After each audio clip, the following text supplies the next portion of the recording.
Ang mga magulang ko ay nag-alay ng kanilang sarili sa masamang espiritu para makuha ko ang pinakamagandang babae sa buong bayan. Upang makamit ang kasunduan na ito. Lahat ay sinisisi ako bilang isang di mabuting anak. Ilang araw pa lang mula nang pumanaw ang mga magulang ko, nag-asawa na ako. Ngunit nang umalis sila, bigla akong nagising sa mga alaala mula sa Blue Star.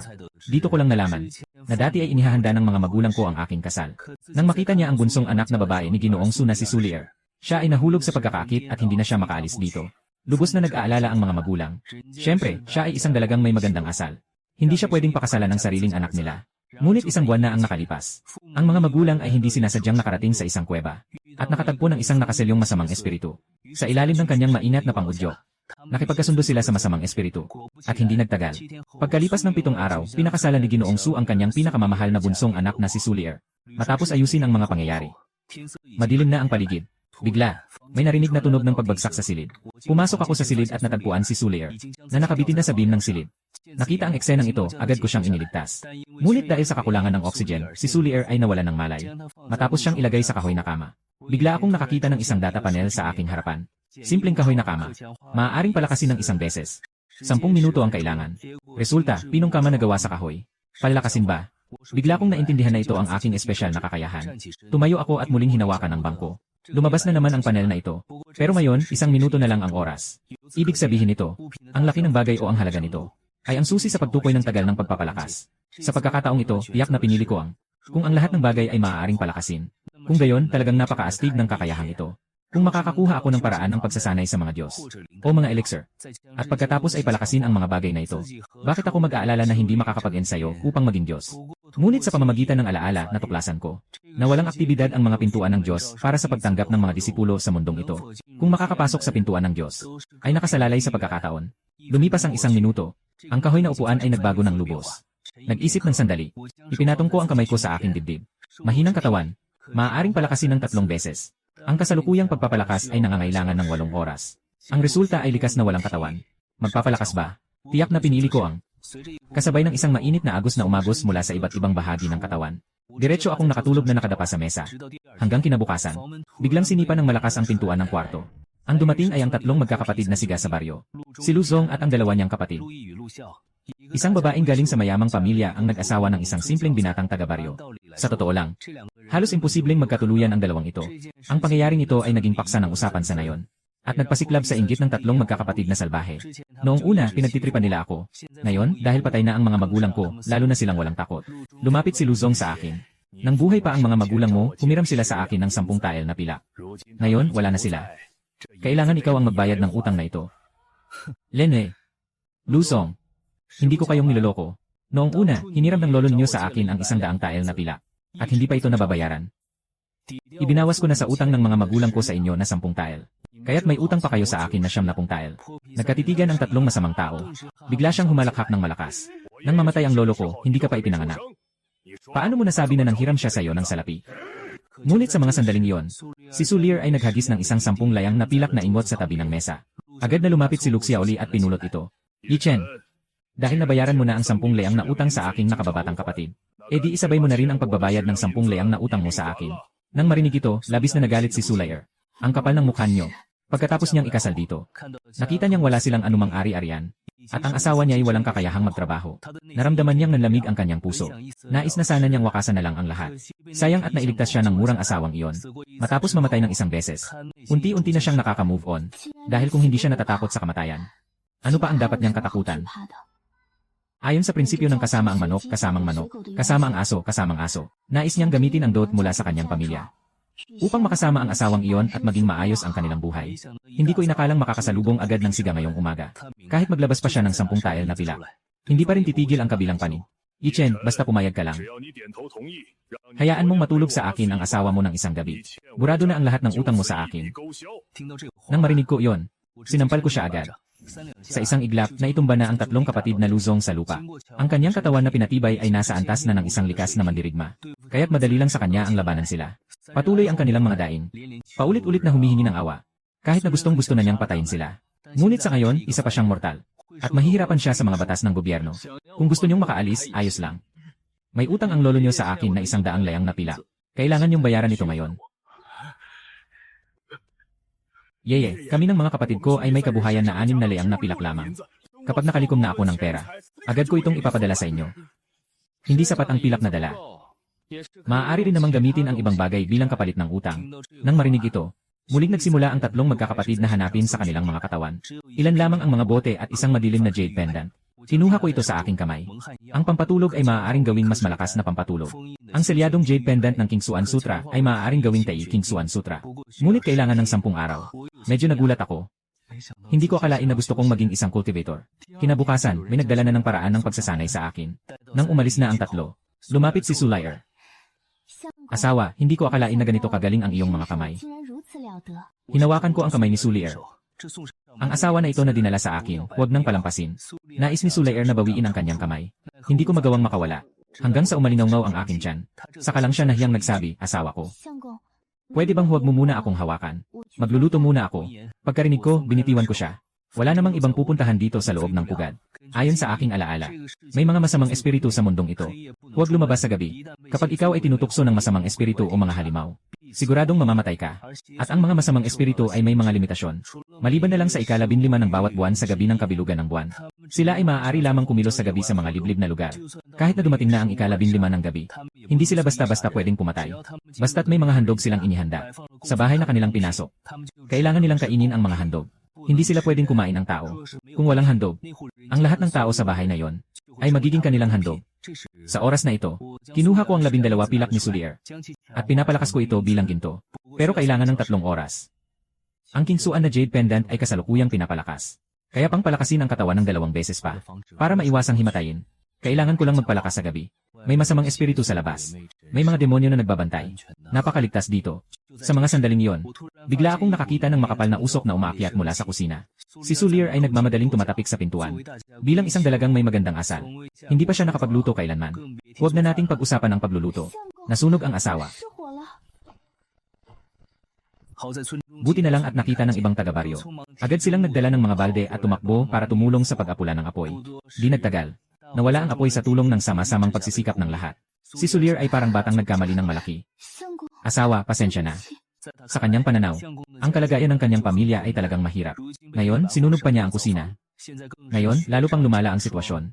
Kung siya ang ama, siyempre, magagalit siya ng labis. Hindi ako sang-ayon. Personal kong pinatnubayan si Sulier upang bumangon. Dahil nasunog ang kusina, lahat ng nakaimbak na pagkain ay nasira. Kaya kailangan munang manghuli sa bundok para makaraos. Nahanap ko ang itak at pana na iniwan ng aking mga magulang. Pagkatapos kong palakasin ang mga ito, umakyat na ako sa bundok. Sa hapon, pagkatapos kong dalhin pa uwi ang baboy damo at pusa, si Sulier ay agad na natuwa. Sa simula, nag-asawa siya sa nayon na ito. Naramdaman niya ang labis na kawalang pag-asa. Hindi niya akalain na ang kanyang asawa ay napakakakayahan. Pagdating ng gabi, matapos isara ang pinto ng kwarto, biglang naging tensyonado si Sulier. Hinila ko ang kanyang kamay patungo sa tabi ng kama. Asawa, kailangan na nating magpahinga. Asawa, hindi pa ako inaantok. Matulog ka na. Si Sulier ay namumula na parang dugo. Tungkol sa mga lalaki at babae na natutulog ng magkasama. Ano ang maaaring mangyari? Siya ay isang bata pa rin. Hindi rin ako inaantok. Sige, humiga na lang tayo at mag-usap. Nakarinig si Sulier na nakahiga lang at nagkukwentuhan. Agad siyang nakahinga ng maluwag. Pagkalipas ng 2.5 oras, hindi na napigilan ni Sulier na bumuntong hininga. Magiging mas mabuti pa ito sa hinaharap. Nalaman ko mula sa kanya kung bakit siya nag-asawa dito. Sa katunayan, ang ama ni Sulier na si Sutong ay nakipagkita sa kanyang mga magulang. Bawat gabi ay nananaginip ako na ang buong pamilya ng Su ay nilalamon ng masamang espiritu. Sa ika-4 na araw, hindi na kayang tiisin ni Sutong ang pressure. Nagbayad siya para humingi ng tulong sa isang dalubhasa sa mga panaginip. Sa panahong iyon, may isang naglalakbay na monghe na dumating ng hindi inaasahan. Sinabi niyang nakita niya na malapit nang dumating ang malaking kapahamakan sa pamilya Su. Saktong mayroon siyang paraan upang malutas ito. Itinuro ng monghe si Sulier at sinabi, siya ang nagdudulot ng kapahamakan. Pagkatapos, hindi na alam kung anong uri ng mahika ang ginamit. Na ginamit ang isang hibla ng buhok ni Sulier upang muling ipakita ang panaginip ni Sutong at ipakita sa lahat ng tao sa pamilya Su ang malupit na panaginip na yon. Dito na umabot ang sitwasyon na hindi na maaring hindi maniwala ang lahat. Susunod, sinabi ng monghe na naglalakbay ang kanyang paraan upang masolusyonan ito. Sinasabing may isang binatilyo sa Iron Bull Ridge na kamakailan lang ay namatay ang mga magulang. Kailangan lang na ipakasal si Sulier sa kanya at manirahan sa nayon ng 3 taon. Mawawasak ang sumpa na ito. Matapos marinig ang buong kwento, naiintindihan ko na ang naglalakbay na monghe ay tiyak na may kinalaman sa masamang espiritu sa selyadong puso. May napakaraming koneksyon dito. Sa mga sandaling iyon, biglang may kumatok sa pinto sa gitna ng dilim. Pareho kaming nagulat ni Sulier. Alam naming may masasamang espiritu tuwing gabi. Halos walang naglalakas loob lumabas sa gabi. Sino kaya ang kumakatok sa labas? Hindi nagtagal matapos ang katok. May mga sigaw sa labas, Chiner. Sa tunog pa lang, alam kong hindi ito tao. Kung ikukumpara sa takot ni Sulier, kilala ko ang tunog na ito. Ito ay mula sa mga magulang na inialay sa masamang espiritu 7 araw na ang nakalipas. Bakit sila nandito muli? Habang lumalakas ang katok sa pinto, wala akong magawa kundi sumagot, huwag nang kumatok. May kailangan ka ba? Pagkatapos kong ipanganak, tumigil na ang malakas na katok sa pinto. Pinger, nakapag-asawa ka na ba? Nang marinig ko ang tanong na ito, napakasakit ng aking puso. Nakapag-asawa na talaga ba? Hindi ko alam kung bakit. Ang kanilang emosyon ay naging mas magulo. Tila hindi sila naniniwala sa sagot na ito, kaya't nagsimula silang magpakabaliw sa pag-akyat sa pinto. Liar. Nais ng mga magulang ko noong sila'y nabubuhay na sana'y makapag-asawa ako at magkaroon ng anak. Ito ang kanilang obsesyon.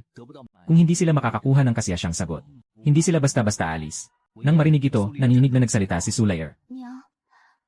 Ako si Sulier. Ang iyong manugang ay si Sulier. Pagkatapos magsalita si Sulier, nawala ang ingay sa labas ng pinto. Kinabukasan ng umaga, nang buksan ko ang pinto, napansin kong may isang sinaunang aklat sa tabi ng pinto. Ang pag-akit ng key ay maaaring pahusayin sa sinaunang pag-akit ng key. Hindi ba ito ang iniwan ng mga magulang kahapon? Talagang kaawa-awa ang puso ng mga magulang sa mundo. Sa oras na ito, labis na nag-aalala si Sulier. Walang pinagkukunan ng kita sa bahay. At ang kanyang dote ay ilang dekadang pilak lamang. Kaya't nagpasya siyang matuto ng pagbuburda mula sa mga kababaihan sa nayon. Upang mapanatili ang kanilang kabuhayan, lumapit sa akin si Sulier. Asawa. Alam mo ba kung nasaan ang mga lupa namin? Wala tayong lupa sa bahay. Lahat ay inuupahan mula sa may-ari. Ngayon, pumanaw na ang mga magulang. Siguro ay kinuha na ng may-ari ang lupa. Nakita kong nag-atubili si Sulier na magsalita. Agad kong naintindihan. Kaagad akong kumuha ng 5-6 layang ng ginto.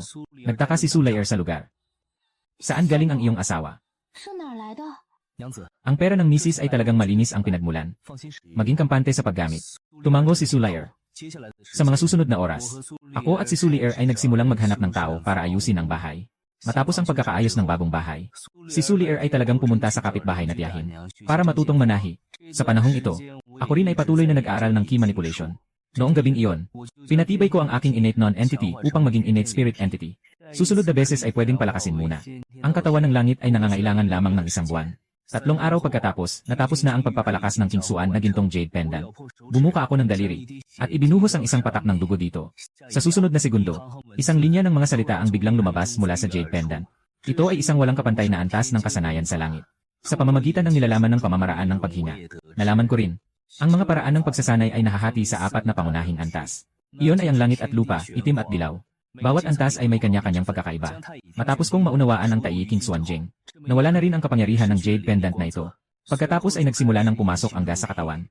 Kinagabihan, sinabi sa akin ni Sulier, na bukas ay 15 ng buwan.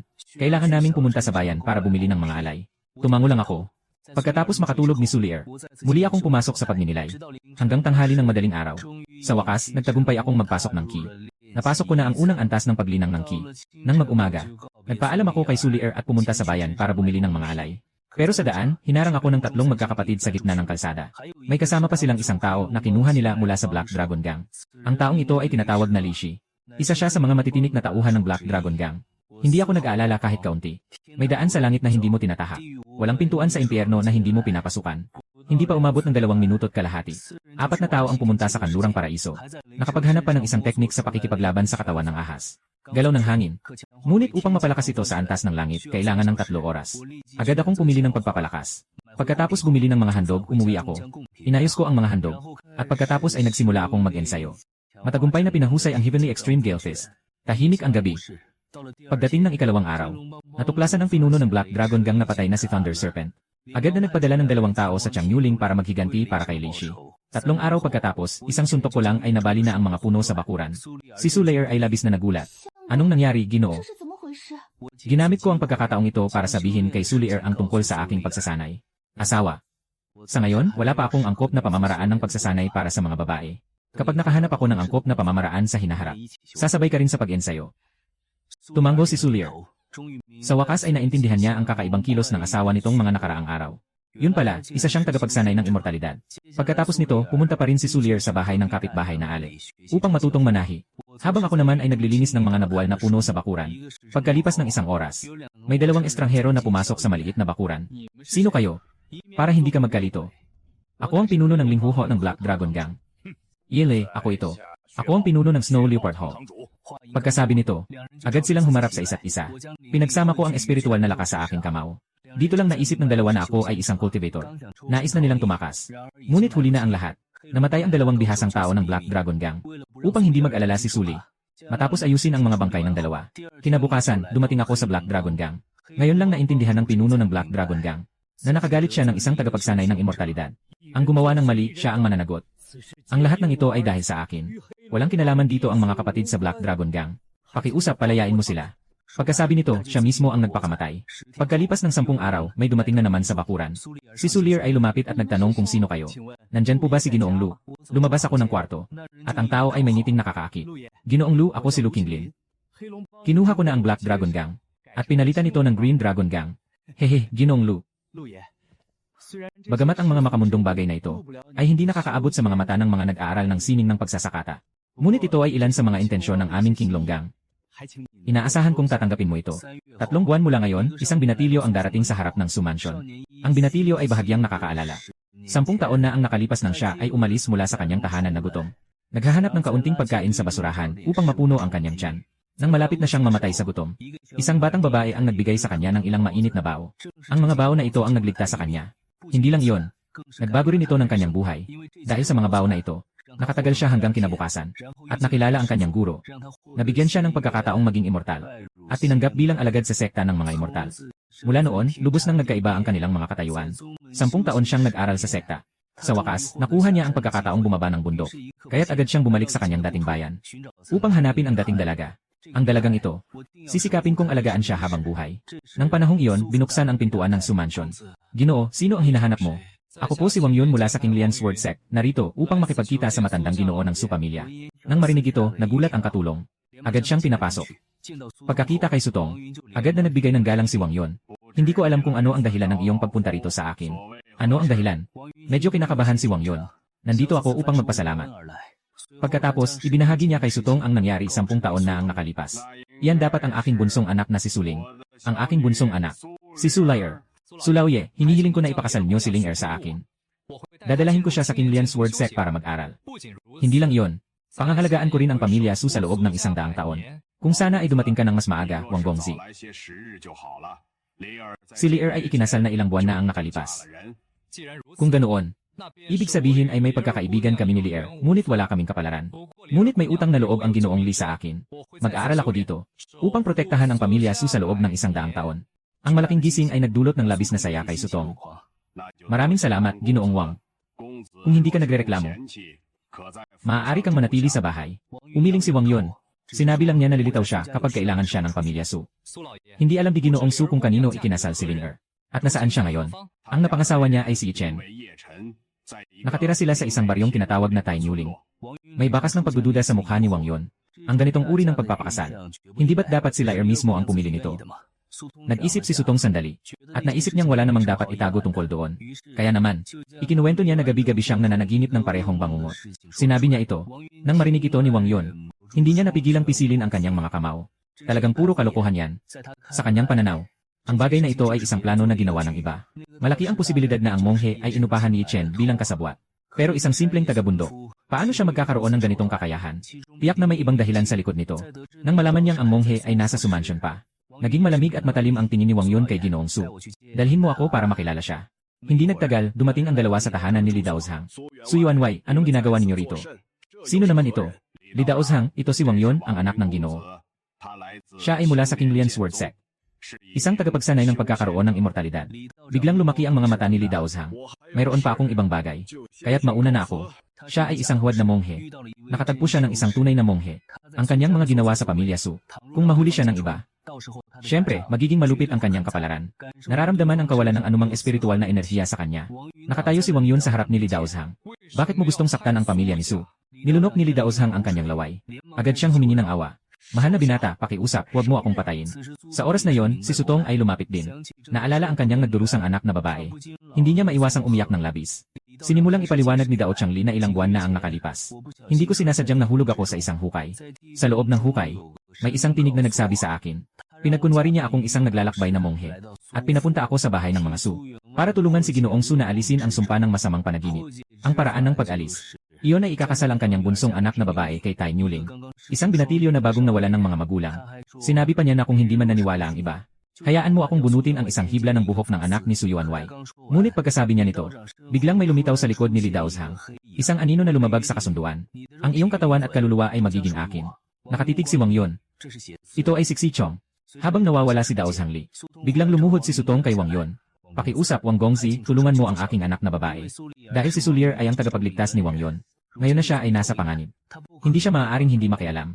Kaya't agad siyang umalis mula sa tahanan ng Su, patungo sa direksyon ng Iron Bull Ridge. Nang makita ni Wang Yun si Su Lier, ang dahilan ng pagpunta niya ay dahil sa utos ng iyong ama. Nadalhin ka pabalik. Hindi ba't sinabi ng ama na hindi ako makakabalik sa loob ng 3 taon? Bakit nagbago na siya ng isip ngayon? Ipinahayag ni Wang Yun ang mga nangyari sa pamilya Su kanina. Lahat ng ito ay dahil kay Chen, Ginoo. Ginamit niya ang tulong ng masamang kulto para makuha ka. Dahil dito, si Ginoong Su ay nagkakaroon ng parehong bangungot tuwing gabi. Si Su Wan ay namutla, hindi ito maaaring totoo. Ang aking asawa ay hindi ganitong tao. Kung hindi ka naniniwala, maaari kang umuwi at tingnan. Alam din ni Ginoong Su ang lahat ng ito. Pagkatapos ay tumalikod si Wang Yun at umakyat sa bundok. Hindi nagtagal natagpuan niya ako. Yi Chen, nakipagsabuatan ka sa masasamang espiritu. At ipinahamak mo ang pamilya Su. Bilang disipulo ng tamang landas, narito ako upang patayin ka. Nang marinig ko ang sinabi niya, agad kong naintindihan kung ano ang nangyayari. Wala akong oras para mag-isip. Si Wang Yun ay tumakbo na papunta sa akin. Agad akong sumuntok. Hindi ko inasahan na matatalisod si Wang Yun. Paano naging ganito kababa ang isang disipulo ng sekta sa gitnang antas ng pagsasanay? Ang pangit naman nito. Gumamit lang ako ng 5% ng lakas. Wala akong kinalaman sa mga masamang espiritu. Tungkol sa nangyari sa pamilya Su, totoo ngang may kinalaman ako. Sa bagay na ito, babawin ko sila balang araw. Narinig ito, ngumiti ng malamig si Wang Yun. Kung hindi ka maniwala, ano ang magagawa mo? Kung hindi ko lang pinigil ang lakas ko kanina. Matagal ka ng patay. Biglang natahimik si Wang Yun. Baka nga wala talaga siyang kaugnayan sa kasamaan. Mukhang nagdadalawang isip siya. Umalis ka na. Ako na mismo ang pupunta sa Su pamilya para ipaliwanag ang lahat. Si Wang Yun ay nagbigay galang. Kung may hindi pagkakaunawaan mula sa King Lian's word sect na si Wang Yun. Sana'y maintindihan mo, kaibigan. Pagkatapos ay tumalikod siya at umalis. Naisip ko ang masayang itsura ni Su Lier. Baka may ibang dahilan ang nangyari. Pag-uwi ko sa bahay, nakita ko agad ang usok mula sa kusina. Bigla akong nakahinga ng maluwag. Asawa ko, nandito na ako. Sa ganitong oras dati, laging masayang lumalabas si Su Lier mula sa kusina. Ngunit ngayon ay walang anumang sagot. Tiyak na marami nang sinabi si Wang Yun kay Su Lier. Pagdating sa kusina, si Su Lier ay punong-puno na ng luha. Sapat na upang ipakita ang takot at pagkabahala ni Su Lier. Sobrang nasasaktan ako. Kailangan kong magpahinga at isipin kung paano ko siya ipapaliwanag. Sa parehong oras, sa isang kuweba, namatay si Li Daozhang. Ngunit siya ay muling nabuhay. Talagang napakahina ng katawan ng tao. Mas mabuti na ito kaysa mawalan ng kalayaan. Dapat may isang cultivator sa gitnang yugto ng Qi sa Su family ng Lingxi Town. Ang kaluluwa ng cultivator ay talagang isang malaking pondo. Bukas, magsisimula tayo sa kanya. Pagdating ng gabi, ipinahayag ko kay Su Lier ang buong pangyayari. Hindi makapaniwala si Su Lier. Kahit na hindi ako nakipagsabuatan sa masamang espiritu. Ngunit ang paggamit ng ganitong paraan upang siya ay pakasalan, ay hindi niya kayang tanggapin sa kanyang puso. Sa panahong ito ng aming pagsasama, may malalim na damdamin na siya para sa akin. Ang biglaang katotohanan na ito ay nagdulot sa kanya ng matinding sakit. Hawak ko ang kanyang kamay. Bagaman ganito ang nangyari kay Lier. May iba pang dahilan dito. Handa ka bang maniwala sa akin? Dahan-dahang tumango si Su Lier. Ginoo, bukas, sumama ka sa akin pauwi. Tumango ako. Basta't maniwala si Su Lier sa sarili niya. Kahit harapin pa niya ang galit at puot ng pamilya Su, tatanggapin ko yon. Unti-unting nagpakalma si Su Lier. Ginakap ko siya. Hindi nagtagal. Nakakatulog si Su Lier sa yakap ko. Pagkatapos ko siyang ihiga sa kama. Ako naman ay nagsimulang magnilay at mag-ensayo. Kinabukasan ng umaga, matapos kaming maghilamos ni Su Lier, ay umalis na kami patungong Lingxi Town. Habang siya ay naliligaw ng isip, hinawakan ko siya sa baywang. Asawa, pakibitiwan mo ako. Baka may makakita. Paano na ako makakaharap sa mga tao? Lier, huwag kang mag-alala. Walang makakakita. Kakatapos ko lang magsalita. Agad ko siyang dinala at lumipad kami sa himpapawi. Pagkatapos umabot sa gitnang antas ng pag-ensayo ng Qi. Sapat na ang espiritual na enerhiya sa Dantian para sa panandaliang paglipad ng isang tagapagsanay. Mabilis kaming nakarating sa Lingxi Town. Pagdating sa Su residence, nakita ko na may 2 tao na naglalaban sa ere gamit ang mahika. Sila ay sina Wang Yun at Li Daozhang. Hindi na kayanan ni Wang Yun ang kalaban. Gumamit siya ng lihim na mensahe sa akin. May utang na loob ako sa pamilya Su ni Chen. Hindi ko alam kung totoong nakipagsabuatan ka sa kasamaan. Kung talagang gusto mo si Binibining Su, pakiusap alang-alang sa kanya. Dalhin mo ang lahat ng tao ng pamilya Su palayo rito. Nang marinig ko yon, agad kong dinala si Su Lear papasok sa mansyon ng Su. Lear, sabihin mo sa iyong ama na agad dalhin ang mga tao at sumama sa akin. Sa mga sandaling ito, hawak na ni Li Daozhang si Wang Yun. Sa akin niyang sinisipsip ang lakas, espiritu, at diwa nito. Sa mga oras na yon, isang malamig na tinig ang biglang narinig mula sa malayo. Saan galing ang masamang nilalang na ito? Tigil! Ang lumapit ay isang babae na may napakagandang mukha. Ang babae ay naglabas ng isang lumilipad na espada. Agad itong tumakbo patungo kay Li Daozhang. Sumpa, isa pala siyang cultivator ng Golden Core. Wala siyang balak na lumaban. Agad siyang lumiko at nagmadaling tumakas. Ngunit hindi pa siya nakatakbo ng malayo. Tinuhog si Daoist Li ng lumilipad na espada na parang pugad ng putakti. Kasunod nito, may lumabas na itim na usok mula sa kanyang katawan. Nakakainis, ang hirap makahanap ng angkop na katawan. Ngayon, nawala na lang bigla. Nakakainis talaga. Pagkatapos, pumasok ang itim na usok sa ilalim ng lupa. Hindi na nagbalak pa ang babae na umatake. Bagkus, tumingin siya kay Wang Yun. Ikaw ay nakilala bilang Su na kabataan. Si Wang Yun ay mula sa Qinglian Sword Sect. Ngunit ang tahanan sa ibaba ay talagang maganda ng Su Mansion. Tumango ang babae. Tumingin siya sa maraming tao ng Su Mansion. Ako si Su Jinsuan. Mula sa Su family ng Chan sa Donghuang Region. Narito ako ngayon. Dahil may isang natatanging anak sa inyong angkan. Nagpakita ng awa ang ninuno. Kaya pinapunta ako rito para tumulong. Upang ang mga kabataang tagapagmana ng Su pamilya ay sama-samang pumunta sa Chan's Su pamilya. Pumasok sa landas ng paglinang. Nang marinig ito ng lahat sa Su Manor, labis silang natuwa. Talagang umiiral ang pamilya Su sa Chan's. Sino sa inyo ang pinuno ng pamilya Su? Ginoo. Ako po iyon. Pakiusap, dalhin mo ang mga kabataan ng pamilya Su dito. Ihanda ang mga kinakailangang bagay. Aalisin ko na sila. Kaya't inutusan ni Sutong ang mga katulong na pumunta. Pagkatapos, tumingin si Sutong kay Su Lear. Lear, anak, patawarin mo ako. Kung hindi dahil sa panaginip na yon, o kung hindi ako naniwala sa mga salita ng naglalakbay na monghe, hindi ka sana napangasawa sa Tielin Village. Sa ganoong liblib at mahirap na lugar. Ama, ayos lang po ako. Mabait sa akin ang aking asawa. Nang marinig ito, tumingin si Sutong sa akin. Kahapon, sinabi na ni Wang Yun ang mga bagay sa kanya. Ang puso ni Sutong ay puno ng iba't ibang damdamin. Dahil ang kanyang anak na si Su Lear ay ikinasal na kay Chen. Sila ay mag-asawa na. Si Chen ay kanyang manugang. Umaasa pa rin siya na magiging maganda ang takbo ng mga bagay. Nagbigay ako ng saloobin kay Sutong. Nakilala ko si Ginoong Su. Mabilis na nagtipon-tipon ang mga kabataan ng pamilya Su. Dinala kami ni Sutong sa harap ni Su Jinsuan. Ito ang aking bunsong anak na si Su Ling'er. Ito ang kanyang asawang si Chen. Isang cultivator sa gitnang antas ng Qi. Anong sekta ka kabilang? Hindi po ako disipo ng anumang sekta. Bagamat ikaw ang asawa ni Su Ling'er, hindi ka naman talaga kabilang sa Su pamilya. Kaya hindi kita pwedeng isama sa paglalakbay na ito. Kitang-kita sa mga mata ni Su Lear ang matinding pagkadismaya. Kung hindi makakasama ang kanyang asawa, mas mabuti pang hindi na rin siya pumunta. Walang ibang nakakaalam sa anak kundi ang ama. Agad si Sutong. Ako at si Su Lear ay umalis sa tabi. Ling'er, kailangan mong maunawaan. Ang buhay ng mga cultivator ay tumatagal habang tumataas ang kanilang kakayahan. Si Chen ay isang cultivator na.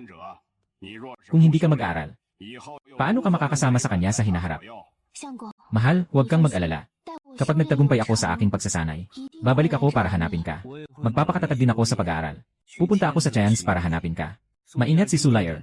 Tumango siya at matapos maghanda ang mga kabataang miyembro ng pamilya Su, ipinadala ni Su Jinsuan ang isang lumilipad na bangka.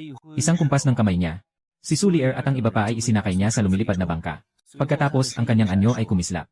At lumitaw din sa grupo. Sa itaas ng Afrika. Matapos umalis si Su Jinsuan kasama ang mga nakababatang disipulo ng Su pamilya. Ang buong Su pamilya ay naging medyo tahimik. Si Wang Yun ay medyo malubhang nasaktan. Ngayon, nawala na ang kanyang kakayahan. Kung hindi kinakailangan, dapat siyang magtrabaho. Hindi makakayanan sa loob ng kalahating taon. Tumingin siya sa akin. Malayo ang daan patungo sa Qinglian Sword Sect. Nagmamalupit ang mga demonyo at halimaw. At wala akong anumang kapangyarihan. Kung mag-isa akong pupunta, tiyak na masama ang mangyayari. Kaya nais kong humiling kay kapatid Yen na samahan ako pabalik sa sekta. Sabay niyang inilabas ang isang key gathering pill bilang kabayaran. Tinanggap ko ang jade na bote. At pumayag ako. Sana matulungan mo akong ipakilala sa tamang tao, kapatid Wang. Para malaman kung makakapasok ako sa sekta para mag-aral. Alam ni Wang Yun, na gusto kong pumunta sa silangang desyertong rehiyon para hanapin si Su Lear. Kaya kailangan kong palakasin ang aking kakayahan. Ang tanging mabilis na paraan ay sumali sa sekta. Mapait siyang ngumiti. Wala akong anumang kapangyarihan sa sekta. Kung malalampasan mo ang Ink Evice Sword Pool ng Qinglian Sword Sect, magkakaroon ka ng pagkakataong sumali sa aming sekta para mag-practice. Kailangan ko pang bumalik sa nayon. Kukuha lang ako ng ilang damit na pamalit. Maghihintay ka ba sa akin sa Su Residence? O sasama ka sa akin? Dito kita hihintayin. Magmadali ka at bumalik agad. Pagkaalis ko sa Su Mansion, agad kong sisimulan ang pagpapalakas ng Jupidan. 3 oras ang kailangan para sa bawat pagpapalakas. Maaari itong mapalakas bilang Julindan. Aabuti ng 30 oras para ganap na mapalakas. Pagkatapos kong ayusin ang lahat, natagpuan ko si Wang Yun. Naglakbay kami ni Wang Yun ng 3 oras sakay ng karwahe. Malapit nang lumubog ang araw. Dinala ko si Wang Yun sa isang lumang bahay para magpahinga. Pero pagkatapos namin kumain at uminom, biglang binuksan ng malakas ang pintuan ng bahay. Isang dalagang mga 16 hanggang 18 taong gulang ang pumasok. At halatang nagulat nang makita kami. Ngunit hindi siya nagtanong ng marami. Sa halip, mainat niyang isinara ang pinto. Kami ni Wang Yun ay hindi rin nagsalita. Tiningnan ng dalaga si Wang Yun at ako, na parang nag-isip, hanggang sa siya ay umupo sa tabi ni Wang Yun. Ngunit bago pa siya makaupo, ang kanyang tiyan ay umuungan ng malakas. Kinuha ni Wang Yun mula sa kanyang bag ang isang bahagi ng pagkain at inabot ito sa kanya. Nagpasalamat ang dalaga at nagsimula siyang kumain ng mabilis. Ngunit sa mga sandaling iyon, may narinig na ingay mula sa labas ng bahay. Narinig ito ng dalaga sa tabi. Hindi nakatiis na lumipat sa likod ni Wang Yun. May magandang kabayo sa stabulong ng pangalawang leader. Tiyak na may tao sa loob ng bahay na ito. Madilim na ang paligid at nasa liblib na lugar tayo. Sigurado akong nandito siya. Habang may isa pang boses na narinig, malakas na kumatok sa pangunahing pinto ng bahay. Ang dalaga ay nanginginig sa takot. Ginoo, iligtas mo po ako. Sila ay mga tulisan mula sa Fiingzai. Napatay na nila ang aking mga magulang. Kung muli nila akong madakip, mas pipiliin ko pang mamatay kaysa mabuhay. Huwag kang mag-alala, dalaga. Ngayong nakita ko na ang nangyari. Hindi ako mananatiling walang ginagawa. Habang bumangga ang pinto, pumasok ang ilang malalaking lalaki. Tama ang hinala ko sa magandang babae. Talagang nagtatago ka dito. Hehe, ngayon ay wala ka ng takasan. Maging matalino kayo. Umalis na kayo agad. Kung hindi, huwag kang magalit kung hindi ako magiging magalang. Ang pinuno ay tumawa ng malakas. Huwag mong isipin na dahil may dala kang espada ay magiging makapangyarihan ka. Papatayin kita gamit ang isang magulong kutsilyo. At pagkatapos ay itatapon kita. Hoy, masamang espiritu. Nang makita ito, lumapit ako kay Wang Yun. Bata, nakikialam ka rin sa hindi mo naman dapat pakialaman. Hindi ko siya pinansin. Nagbato lang ako ng isang espada. Lahat ng mortal ay namatay agad. Ganyang kalupit na paraan. Nagpamangha kay Panginoong Yun hanggang sa lubos na paghanga. Maraming salamat sa inyong dalawa sa pagliligtas. Lubos ang pasasalamat ng babaeng ito. Kung may dapat pasalamatan, siya ang dapat pasalamatan. Kung hindi dahil sa kanya, hindi kita makikilala. At hindi ako makikialam sa ganitong bagay. Pagkatapos kong sabihin ito, bumalik ako sa aking dating pwesto. Medyo nagulat ang dalaga. Hindi niya mapigilang bahagyang humigpit ang kanyang mga kamay. Ngunit mabilis din itong bumitaw. Nakikita kong ayaw kong makipag-usap sa kanya. Kaya't patuloy siyang nakipag-usap kay Wang Yun. Ang maliit na babae na si Lin Yujiao ay hindi alam ang pangalan ng kanyang tagapagligtas. Hindi naman may tuturing na tagapagligtas. Ako po si Wang Yun, siya po si Ichen. Kaya pala si Ginoong Ye at si Ginoong Wang. Kung hindi dahil sa pagkakaroon ng dalawang ginoo dito, baka mamaya'y masama ang mangyari sa akin ngayong gabi. Walang anuman, madali lang yan. Ibinaba ni Wang Yun ang kanyang kamay. Nagsimula na ring magsara ng mata. Kinagat ni Lin Yujiao ang kanyang labi. Sa susunod na 3 tao, walang nagsalita. Naklining si Lin Yujiao sa sulok ng pader. Sa gitna ng pagkalito, nakatulog siya. Hindi na alam kung gaano siya katagal natulog. Biglang nagulat si Lin Yujiao nang makita niyang nakasandal pa rin siya sa sulok ng pader. Walang kakaibang nangyayari sa kanyang katawan. Kaya siya'y nakahinga ng maluwag. Sa puntong ito, naihanda ko na ang karwahe. Si Wang Yun at si Lin Yujiao ay sabay na lumabas mula sa loob ng bahay. Sinabi ni Chen na pinatay ng mga bandido ang kanyang mga magulang. Mag-isa lang siya at wala talagang mapuntahan. Nag-aalala pa siyang baka habulin siya ulit ng mga tulisan. Kaya, nagpa siya akong isama siya pabalik sa King Lian Sword Sect. Hindi ba sabi mo, hindi basta-basta tumatanggap ng bagong disipulo ang King Lian Sword Sect. Ang doble kara naman ni Wang Yun. Basta babae, pwede nang dalhin sa King Lian Sword Sect. Dapat talagang makapasok ang lalaki sa Yang Wan Yun Jinch. Tama ang sabi, hindi basta-basta tumatanggap ng mga disipulo ang King Lian Jianzong. Ngunit ang mga disipulo na nakapasok na sa sekta ay maaaring magdala ng mga karaniwang tagasunod upang maging mga aliping disipulo ng sekta. Tumango ako. Hindi na ako nagdagdag ng salita. At ang dahilan kung bakit ako naiinis kay Lin Yujiao, lahat ay dahil sa kasinungalingan ng kabilang panig. Sa kanyang anyo at karisma. Tiyak na hindi siya nagmula sa karaniwang pamilya. Nang ang karwahe ay handang umalis, biglang may lumitaw na agila sa himpapawid. Hanggang sa makalakad kami ng 1 oras. Ang agilang ito ay hindi umiikot sa langit, kundi nakatayo sa tuktok ng puno at nakatingin sa amin. Agad kong tinawag si Lin Yujiao palabas ng karwahe. Lin, dito na tayo maghihiwalay. Umalis ka na mag-isa. Sa simula, inakala ko na si Lin Yujiao ay ginulo lang ng karaniwang mga tulisan sa bundok. Pero ngayon, malamang na isa silang tagapaglinang ng immortalidad. Nang makita ni Lin Yujiao ang agila, agad na umiling. Hindi ako alis. Gusto kong sumama sa inyo. Hinugot ko ang mahabang kutsilyo. Bibigyan ko kayo ng 2 pagpipilian. Umalis o mamatay. Mamatay sa iyong mga kamay. Mas mabuti pang mamatay sa kanyang kamay kaysa para sa agila. Kung ayaw mong sumama ako, sige, patayin mo na ako. At napatay mo na ang 6 na tauhan ng pinuno ng Flying Eagle. Kahit na itaboy mo ako, akala mo ba ay palalampasin ka niya?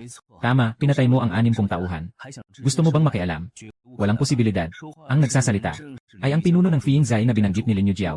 Nararamdaman ko ang kanyang presensya ng espiritu. Ito ay isang cultivator sa huling yugto ng Qi. Talagang mahusay si Yan Ye.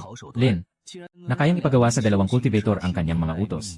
Ang pangyayaring ito ay dahil sa akin. Puno ng agila. Sasama ako sa'yo. Pakawalan mo sila. Ano bang halaga niyan? Isa lang siyang magnanakaw na mahilig mang-agaw ng mga bagay. Bakit ko siya pakakawalan? Hindi pa natitikman ng aking buitre ang laman ng isang monghe. Ngayon, subukan nila ito. Pagkasabi noon, pinakawalan ng pinuno ng Flying Eagle Stronghold ang kanyang espiritual na lakas. At inatake ako. Agad akong nakipaglaban sa kanya. Hindi ko maintindihan kung bakit. Kahit kaharap ko ang pinuno ng Flying Eagle na nasa huling yugto ng key refinement, hindi ko naman naramdaman na nahihirapan ako. Sa halip parang madali lang para sa akin. Nang maisip ko ito, diretso kong ginamit ang Tianji Gangfeng Punch. Seryoso ang hitsura ng pinuno ng Flying Eagle. Sabay siyang bumunot ng kamay. Ngunit sa susunod na segundo, diretso nang bumagsak ang pinuno ng Flying Eagle. Nabigla ako sa sarili kong lakas. Hindi ba't ang anumang bagay na pinahusay ay naging ilang beses na mas malakas kumpara sa dati? Lalo pang pinatibay nito ang aking desisyon na pumasok sa sekta. Kung pareho ang uri ng kasanayan, mas mataas ang aking pagsasanay kumpara sa iba ng libu-libong beses.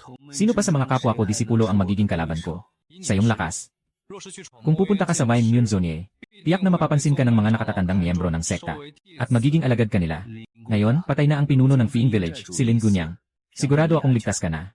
Walang dahilan para sumunod ka sa akin. Pupunta tayo sa King Lian Sword Sect. Habang hindi ko pa gustong pumatay, umuwi ka na. Sa pagkakataong ito, si Lin Yujiao ay talagang matatag. Matapos magpasalamat, agad siyang umalis. Matapos umalis si Lin Yujiao, iniwan ko si Wang Yun na naghihintay sa lugar. Pagkatapos ay sumunod ako kay Lin Yujiao. Sinundan ni Gong Zi Xiaomi sa buong daan. Bakit hindi ka pumasok at uminom ng tsa? Paano mo nalaman, Yan? Lin? Wala akong nakita ng mga palatandaan na sinusundan ako ni Gong Zi. Ngunit sigurado ako, kung hindi mo nakuha ang bagay na ninakaw ko, tiyak na hindi mo basta-basta pakakawalan ang nakababatang kapatid. Si Anye, Lin ay talagang matalino. Hindi tayo magbabalat kayo. Ibigay mo sa akin ang ninakaw mong bagay. At palalayain kita, paano ba? Sige Noong Ye, huwag magmadali sa mainit na tofu. Pumasok ka at pag-usapan natin ng mabuti. May mga bagay akong maibibigay sa'yo. Ngunit kailangan mong pangakuan ako ng isang kahilingan. Hindi ko alam kung anong klaseng kahilingan yon. Kung sakaling hindi ko magawa, sana huwag kang maging matigas ang ulo, Anye. Lin, basta't pakasalan ako ni Ginoong Ye. Hindi lamang ang kayamanan ng pinuno ng Fiing, kundi pati na rin ang aking sarili ay para kay Ginoong Ye. Kumagat ako ng ulo. Huwag na sanang magbiro, Anye. Lin, kung may hinihiling ka, sabihin mo na lang. Sa wakas, mahalaga ang oras ng lahat sa atin. Matapos dahan-dahang ikwento ni Lin Yujiao. Tama nga ang hinala ko. Si Lin Yujiao ay talagang general ng dinastyang Dama. Anak siya ni Lin King. Isang gabi lang. Maliban kay Lin Yujiao na wala sa tahanan ng general, nakapag-iwas siya sa panganib. Lahat sa tahanan ng general ay nilamon ng masamang espiritu. Tumingin ako sa kanya na may pag-isip. Lin Gunyang, tiyak na alam mo kung sino ang salarin. Alam ko na sa katunayan, alam din ng kasalukuyang emperador. Ngunit may mga tagapagsanay ng sining ang naroroon sa likod niya. Walang makakagawa sa kanya. Nakaramdam ako ng simpatya sa kanya. Mababa pa ang aking kakayahan. Sa bagay na ito, wala akong magagawa. Ngunit si Anye, Lin ay may malalim na galit. Sumama ka sa akin sa King Lian Sword Sect. Kung sakaling magtagumpay sa pagsasanay, maaari mong patayin ang iyong kaaway ng mag-isa. Yan Lin. Si Yujiao ay labis na natutuwa. Hindi ko inasahan na ako ang magiging masugid na nagbanggit ng bagay na ito. Nagbigay siya sa akin ng isang baw bilang pasasalamat. Pagkatapos ay kumuha siya ng isang kahon at iniabot ito sa akin. Ito ang kayamanan na nakuha ko mula sa tabi ng pinuno ng Flying Eagle. Sinasabing ito ay isang mataas na antas ng pagsasanay, na sining ng pagpapahusay. Ang pinuno ng Fiing Zai ay naging alchemist. Dahil sa bagay na ito, ngunit nang ilabas ko ang bagay na ito, napagtanto kong ito ay isang sinaunang tanso na salamin, na walang anumang espesyal na katangian, at wala ring natagpo ang anumang paraan ng pagsasanay. Hawak ko ang salamin sa aking kamay. Ang tanso na salamin ay maaaring palakasin upang maging jade mirror. 20 araw ang nakalipas. Ako'y tahimik na pinili ang pagpapalakas. Agad kong inilagay ang tanso na salamin. Pagkatapos ay dinala ko si Lin Yujiao at Wang Yun pabalik. Walang imik si Wang Yun. Naisip ko, ikaw ang nagpaalis sa kanila kanina. Ngayon ikaw pa ang magdadala sa kanila papunta doon. Sa daan, nalaman ko rin mula kay Wang Yun. Ngayon, narito tayo sa timog ng kontinente na ito, na tinatawag na Timog Teritoryo. Dito, ang mga dinastya ay nahahati. At kabilang ito sa daanang ng daang bansa. Ang King Lian Sword Sect ay isang sekta ng mga tagapagsanay ng espada na kabilang sa daang bansa. Ayon sa sabi-sabi, ang tagapagtatag nito ay isang King Lian Sword Immortal. Ngunit iyon ay isang alamat lamang. Ngayon, ang King Lian Sword Sect ay bumagsak na, at kabilang na sa mga pangatlong antas na sekta. Sa rehiyon ng daang bansa, mayroong 5 sekta, na kinabibilangan ng Blood Fiend Sect, King Swan Sect, Zhenyu Sect, at Lion Kui Sect. Ang Wujimen ay kasunod, at tinanong ko tungkol sa Gathering Spirit Pill. Ang Gathering Spirit Pill ay isang pangalawang antas na gamot. Sa loob ng sekta, tanging ang mga disipulo ng panloob na pinto lamang ang may karapatang tumanggap ng isang piraso bawat buwan. Pagsasama ng espiritu na butil, mas malakas ito ng 100 beses kumpara sa butil ng enerhiya. Kung may ganitong butil na tumutulong sa pagsasanay, tiyak na ang bilis ng pagsasanay ay magiging napakabilis. Maging posible na sa loob ng 10 taon. Maabot ang huling yugto ng pagsasanay ng enerhiya. Nang marinig ko ito, naramdaman kong may mali. Wala akong ininom na anumang elixir. kundi umasa sa mga patnubay ng sinaunang teknik ng pag-akit ng enerhiya, upang sanayin ang Tai King Xuanjing. Sa loob ng mahigit 3 buwan, nakapagpabago ako sa antas ng pagsasanay. Mula sa gitnang antas ng pag-akit ng enerhiya, hanggang sa huling antas, isang maliit na hakbang lamang ito. At hindi ito abot ng 0 taon. Sa panahon ng paglalakbay na ito, naipasa ko na ang lahat ng Jida na nasa akin. At pinalakas ko na ang mga ito bilang Jingdan. Pagkatapos ng 20 araw, darating tayo sa hangganan ng Yongxing. Kapag nalampasan natin ito, malapit na ang King Lian Sword Sect. Noong gabing iyon, nagstay kami sa isang disyerto. At naghintay na makatulog sila. Hawak ko ang tansong salamin at tinitingnan ito. Pero natuklasan kong mayroong karakter na sa likod ng salamin. Tinitingnan ko ang refleksyon sa salamin. Hindi ko namalayan, pinunasan ko ito. Sa susunod na sandali, may lumitaw na mensahe sa ibabaw ng salamin. Mga kapwa tagasunod ng landas. Sa loob ng ilang araw, kailangan ko nang lisanin ang timog na teritoryo. Ang paglalakbay na ito ay naging kapanapanabik ngunit ligtas. Kung ikukumpara sa silangang disyerto, mas tahimik talaga dito sa timog na teritoryo. Pagkatapos mawala ng mga salitang iyon, agad namang lumitaw ang bagong sulat. Kaibigang Hong, naparito ka pala sa timog na teritoryo. Bakit hindi mo agad sinabi sa akin? Upang makapagbigay ako ng nararapat na pagtrato. Hehe, hindi natin alam ang pagkakakilanlan ng isa't isa. Baka balak ni Xuan na sabihin sa akin ang tunay na pagkakakilanlan niya. Hehe, Xuan. Bakit hindi mo sabihin ang tunay mong pagkakakilanlan sa lahat? Para sa iyo, isang napakagandang espada na tagapagsanay. Siyempre, pupunta ako upang bisitahin ka. Tumingin ako sa usapan sa itaas. Nakaramdam ako ng kakaibang bago. Hindi kaya ito ay isang mahikang gamit na parang cellphone. May isinulat akong isang pangungusap sa salamin. Nakilala ko na kayong lahat, mga kaibigan. Nang makita kong lumitaw ang isinulat ko sa ibabaw ng salamin, agad kong naintindihan ang lahat. Batay sa mga karakter na lumitaw kanina gaya ng pula, itim, dilaw. Malamang ito ang tinutukoy na langit, lupa, itim at dilaw. Universo at mga sinaunang panahon. Sumigaw si Huang Daoyu. May isa pang tao na lumitaw. Hanggang sa kasalukuyan, tanging sina Chan Daoyu at Yu Daoyu pa ang hindi pa lumitaw. Isang netizen ang masigasig na nagbigay ng paliwanag. Alam lang nila na ang kayamanan na ito ay bukod sa pagpapadala ng impormasyon. Mayroon pang isang imbakan na function. Ngunit ang kondisyon ay, kailangan i-refine ang Yuxu Mirror. Agad akong gumamit ng Ancient Key Induction Technique, ayon sa mga nakasulat sa itaas, upang simulan ang pag-refine ng Yuxu Mirror, hanggang sa umaga ng susunod na araw. Finally, natapos ko ang pag-refine ng Yuxu Mirror. Sa loob ng Yuxu Mirror, talagang may napakalaking imbakan na espasyo. Kailangan mo lang isipin ito, at maaari mo nang ilagay ang mga bagay doon. Pagkatapos ng isang buwan, sa wakas ay nakarating kami sa King Lian Sword Sect. Diretsong pinasok ni Wang Yun at Lin Yujiao ang sekta. Sa susunod na mga araw, hihiling siya sa sekta na gamutin ang kanyang sugat. At si Lin Yujiao ay magiging kasamang alalay niya.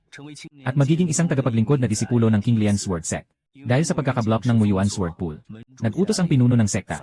Si Feng ay isang wandering cultivator na gustong sumali sa King Lian Sword Sect. Basta mapatunayan ang kanyang pagkakakilanlan, maaari siyang magkaroon ng kaukulang antas ng kultibasyon, maging mga disipulo ng loob at labas ng sekta. At dahil sa koneksyon ko kay Wang Yun, mabilis akong naging disipulo ng labas ng King Lian Sword Sect. Matapos kunin ang token ng disipulo ng labas, 2 aklat at 2 key gathering pills. Sumama ako sa ilang iba pang mga bagong sumali sa King Lian Sword Sect, patungo sa bundok kung saan naroroon ang mga disipulo ng labas. Nalaman ko mula sa kanilang mga bibig na lahat sila ay dumating para sa makapangyarihang babaeng espadang mula sa King Q. Agad akong nakaintindi. Hindi nakapagtataka na ang karamihan sa mga nagkalat na sekular na tao kanina ay mga lalaki. Pagdating namin sa tuktok ng panlabas na bundok, ilang mga disipulo sa gitnang antas ng pagsasanay ang lumapit. Mga kapatid na bagong salta. Para sa amin na mga nakatatandang kapatid, kailangan niyong magpakita ng pasasalamat. Kakapasok niyo lang sa sekta. Dapat ay nakakuha kayo ng 2 pil ng key. Ibigay ang isa bilang paggalang sa nakatatandang kapatid. Dapat lang yan. Isang lalaking kasama ay may masamang ugali. Ano ba kayo? Hindi ko kayo kilala. Bakit ko kayo dapat igalang? Tama, nandito tayo sa King Lian Sword Sect. Hindi ito isang pugad ng mga tulisan. Tumawa si Luoxing at sinabi, kung hindi kayo matututo ng leksyon, talagang hindi niyo alam kung sino ang boss dito. Habang sinasabi ito, pinapalo niya ang kanyang kamay. Bigla, may 23 tao ang lumapit. Pinaikot nila si Zhang Tao. Hinila ang aking manggas. Huwag kang padalos-dalos. Pagkatapos, sa kanyang pangunguna, lahat ng tao ay sumunod at inabot ang kanilang jidan. Bago umalis, nag-iwan si Luoxing ng babala. Mula ngayon, bawat buwan, ang mga mapagkukunan ng pagsasanay na makukuha mula sa sekta ay kailangang ibigay ang 70% sa akin. Huwag niyong sisihin ako sa aking walang awa. Pagkatapos nilang umalis, ang mga bagong salta na disipulo ay nag-usap-usap. Maaari nating iulat ang insidenteng ito sa sekta. Hayaan ang mga nakatatandang miyembro ng sekta na humawak dito. Noong panahong iyon, may isang mabait na nakatatandang kapatid na lumapit at umiling sa kanila. Kayo ay bagong salta sa King Lian Sword Sect. Hindi pa natin alam ang tunay na pagkakakilanlan ni Luoxing. Kahit isa lang siyang panlabas na disipulo. Ang kanyang kuya na si Lu Chen ay isang tunay na disipulo ng King Lian Sword Sect. Hindi pa man siya umaabot ng 30, isa na siyang cultivator sa foundation establishment stage. Kahit ang mga elder ng sekta ay kailangang magbigay galang sa kanya. Kung isusumbong ninyo si Luoxing, hindi lang hindi mareresolba ang problema. Baka makarating pa ito sa tainan ni Luoxing. Sa oras na yon, tiyak na muling mapapagalitan tayo ng kabilang panig. Ang damdamin ng lahat ay bumagsak sa ilalim. Ano ang dapat gawin? Sa oras na ito, may isang mabait na disipulo na nagsabi, "Maaari kayong pumunta sa Yishan Peak para makipagkita kay Senior Sister Qin. Basta't handa siyang tumulong. Madali na lang itong masusolusyonan." Tumango rin ang mabait na senior kanina. Tama, isa rin itong paraan. Matagal nang nililigawan ni Kuya Luchen si Ate Qin. Kung papayag si Ate Qin na tumulong, hindi naman talaga ito malaking bagay. Matapos makahanap ng paraan, nagpasya ang lahat na umalis agad. Wala akong nagawa kundi sumama rin. Ang mga mabuting disipulo ay nagpakilala sa kapatid na si Qin sa daan. Ang kapatid na si Qin ay si Qin Bingsu. Siya ang pangunahing disipulo ng punong guro na si Li Qingqiu. Siya rin ay isang tunay na disipulo ng Qinglian Sword Sect. Ang kapatid na si Qin ay hindi lamang may pambihirang kakayahan sa espada, kundi ang kanyang anyo ay talagang napakaganda. Walang kapantay ang kanyang ganda. Maraming tao ang nahulog sa kanya. Ngunit tanging si Lu Chen lang ang may tapang na ipahayag ang kanyang nararamdaman. At hinahabol si Qin Shiji. Hindi nagtagal, ang lahat ay nakarating sa paanan ng Ice and Snow Peak. Ngunit sinabi sa kanila na wala si Qin Shiji sa sekta. Kaya't maraming tao ang biglang nag-alala. Kailan kaya babalik si Qin Shiji? Ipinakita ng nagbabantay sa bundok ang kanyang kamay. Hindi alam kung paano dumating at umalis ang dalaga. Hindi rin kami sigurado. Walang magawa ang lahat kundi umuwi ng walang resulta. Muling bumalik sa bundok kung saan nag-aaral ang mga disipulo ng panlabas na pinto. Kinuha ko ang aking token bilang disipulo ng panlabas na pinto. Ayon sa numero sa itaas, pumunta ako sa aking tirahan. Pagkatapos, inilabas ko ang dalawang aklat. Ang Min Jianlu ay maaaring upgrade sa Xuan Jianlu. Oras, 3 oras. Ang Yu Jianshu ay maaaring upgrade sa Chengfeng Yu Jianshu. Pagkatapos pumili ng pag-upgrade, itatapon sila sa loob ng Goxu Realm. Matapos dumating ang gabi, ang buong Qinglian Sword Sect ay tila napapalibutan ng isang puwersa. Dahil sa presensya ng ganitong lakas, hindi naglakas loob ang mga masasamang espiritu na pumasok sa bundok kahit isang hakbang. Kaya sa loob ng Qinglian Sword Sect, maaaring lumabas ang mga disipulo kahit anong oras sa gabi. Ngayon, lumipas na ang 6 na oras. Kinuha ko ang Wind Riding Sword Technique at sinimulang mag-aral. Noong ika-8 araw ko sa Qinglian Sword Sect, dumating na ang araw ng pamamahagi ng mga mapagkukunan para sa pagsasanay. Tungkol sa 70% ng mga mapagkukunan ng pagsasanay na hinihiling ni Luoxing, hindi ko talaga naisip na ibigay ito sa kanya. Matapos kunin ang 3 piraso ng merienda, nakita ko ang panel ng pagpapalakas. Ang mababang uri ng merienda ay maaaring gawing mataas na uri ng merienda.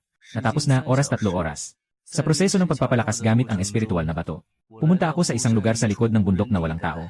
Nagsimula akong mag-ensayo ng Wind Riding Sword Technique, hanggang sa matapos ang unang pag-enhance ng Spiritual Stone. Dito lang ako bumalik sa aking tahanan. Pagkatapos ay uminom ako ng isang Spirit Gathering Pill. At inilagay ang perpektong spiritual stone sa aking kamay. Nang sumunod na araw, nasa huling yugto na ako ng key refinement.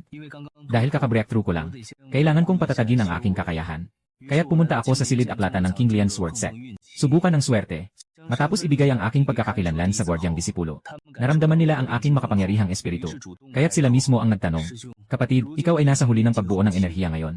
Talagang maaari ka nang magpatuloy upang maging disipulo ng panloob na pinto." At pagkatapos ay pumunta sa Zangjing Pavilion.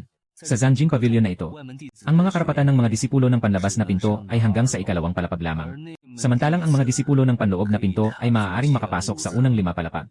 Umiti ako ng bahagya. Walang anuman, titingnan ko muna. Samantala, nakapagtipon na si Luoxing ng mga tao tulad ni Zhang Tao sa isang lugar. Noong nakaraang buwan, nagbigay ang sekta sa inyo ng 3 pirasong mababang kalidad na espiritual na bato at 1 pirasong key gathering pill. Ang mga mapagkukunan para sa pagsasanay na ito ay maaari lamang ninyong itago ang isang espiritual na bato. Ang natitira ay kailangan ninyong ibigay sa akin. Ang mga pangunahing disipulo ay nanginginig. Ate Luo, mayroon na lang akong isang espiritual na bato. Patawarin mo na ako ngayon. Hindi ko na ulitin sa susunod. Pagkarinig nito, malamig nang umiti si Luoxing. Tinuruan ng leksyon. Huwag lang patayin. Dahil dito, sina Zhang Tao ay hindi nangahasumuwal. Napilitan silang isuko ang mga merienda. Pero napansin ni Luoxing na may kakaiba. Naalala ko na may 11 tao noon. Bakit 1-0 tao na lang dito? May nagbigay ng paliwanag kay Luoxing. Si kapatid Luo, may isang tao pang si Chen. Hindi na siya nag-aral sa tahanan. Sabi, maaga pa lang ay pumunta na sa library ng mga kasulatan. Hanggang ngayon ay hindi pa bumabalik. Katatapos lang magpadala ng tao sa library ng mga kasulatan. Dapat ay madali na siyang madala dito. Sa sandaling ito, nakita ko si Lin Yujiao sa ikalawang palapag ng Zangjing Pavilion. Ginoong Ye, binabati kita sa iyong tagumpay na maging disipulo ng Qinglian Sword Sect. Ginoong Lin, ito ay isang pamamaraan ng pagsasanay.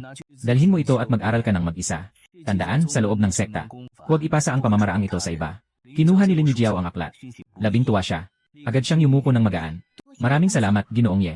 Biglang may narinig na tunog ng mga hakbang. 3 disipulo na nasa gitnang antas ng pagsasanay ang dumating. Pagdating nila sa ikalawang palapag, diretso silang lumapit sa akin. Nang lumapit ako, napansin nila ang antas ko sa huling yugto ng key refinement. Ang dating mayabang nilang itsura ay agad nawala. Si Kuya Ye at Kuya Luo ay naghihintay sa iyo sa bundok ng panlabas na sekta. Tungkol sa dahilan ng pagpunta nila. Alam ko na agad. Pagkatapos kong magpaalam kay Lin Yujiao, sumama na ako sa kanila paalis. Nang bumalik sa tuktok ng bundok, ay nakapagtagumpay ka ring umabot sa huling yugto ng pagninilay. Yi Chen, noong una kayong pumasok sa sekta, ay nagbigay na ako ng babala sa inyo. Mula ngayon, ang mga mapagkukunan ng pagsasanay na makukuha niyo tuwing buwan, ay kailangan ipasa ang 70% sa akin. Pati na rin ang isang key gathering pill. Mag-iwan ka ng isang spirit stone para sa sarili mo. Ibigay mo sa akin ang natitira. Itaas ko ang aking mga kamay.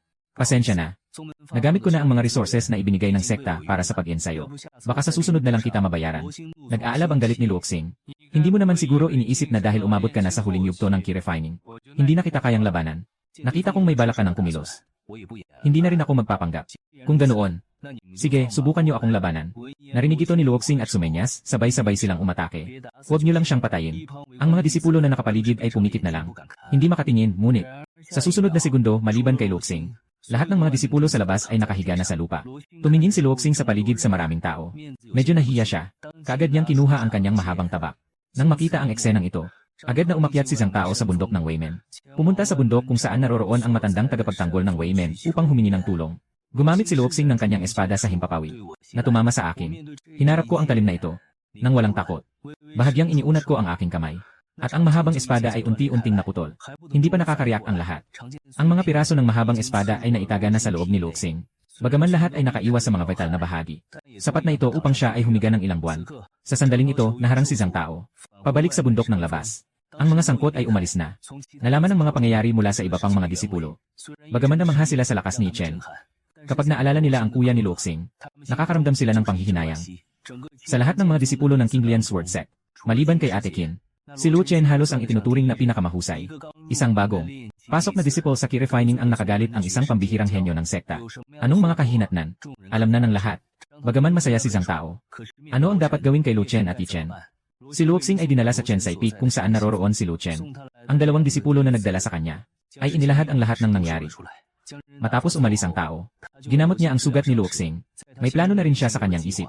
Pero kung gusto niyang alisin si Yi Chen, hindi iyon mahirap para sa kanya. Dahil sa kanyang koneksyon at impluensya. Madali lang para sa kanya ang gumamit ng iba para pumatay. Pagkatapos kong ma-promote bilang panloob na disipulo, nakakuha pa ako ng maraming materyales para sa pag-ensayo. May 0 piraso ng mababang uri ng espiritual na bato, 1 piraso ng gathering spirit pill, at isang pamamaraan ng espada. Pagbalik sa tahanan sa tuktok ng loob na bundok, lahat ng nakuha kong kagamitan ay aking palakasin. Ang 3 piraso ng ilusyonaryong espiritu ay maaaring palakasin sa 6 na piraso. Kailangan ito ng isang araw. Ngunit maaari itong palakasin ng 2 beses. Sa pangalawang pagkakataon, tiyak na ang kumpletong bersyon ng Huanling Sword Technique. Pagkatapos palakasin ang 3 espada ng Huanling, sinabay ko na rin gamitin ang 5 sa 0 mababang uri ng Spirit Stone para palakasin. Iniwan ko ang 5 bilang reserba. Sa mga sandaling iyon, may narinig akong boses sa labas ng kuweba.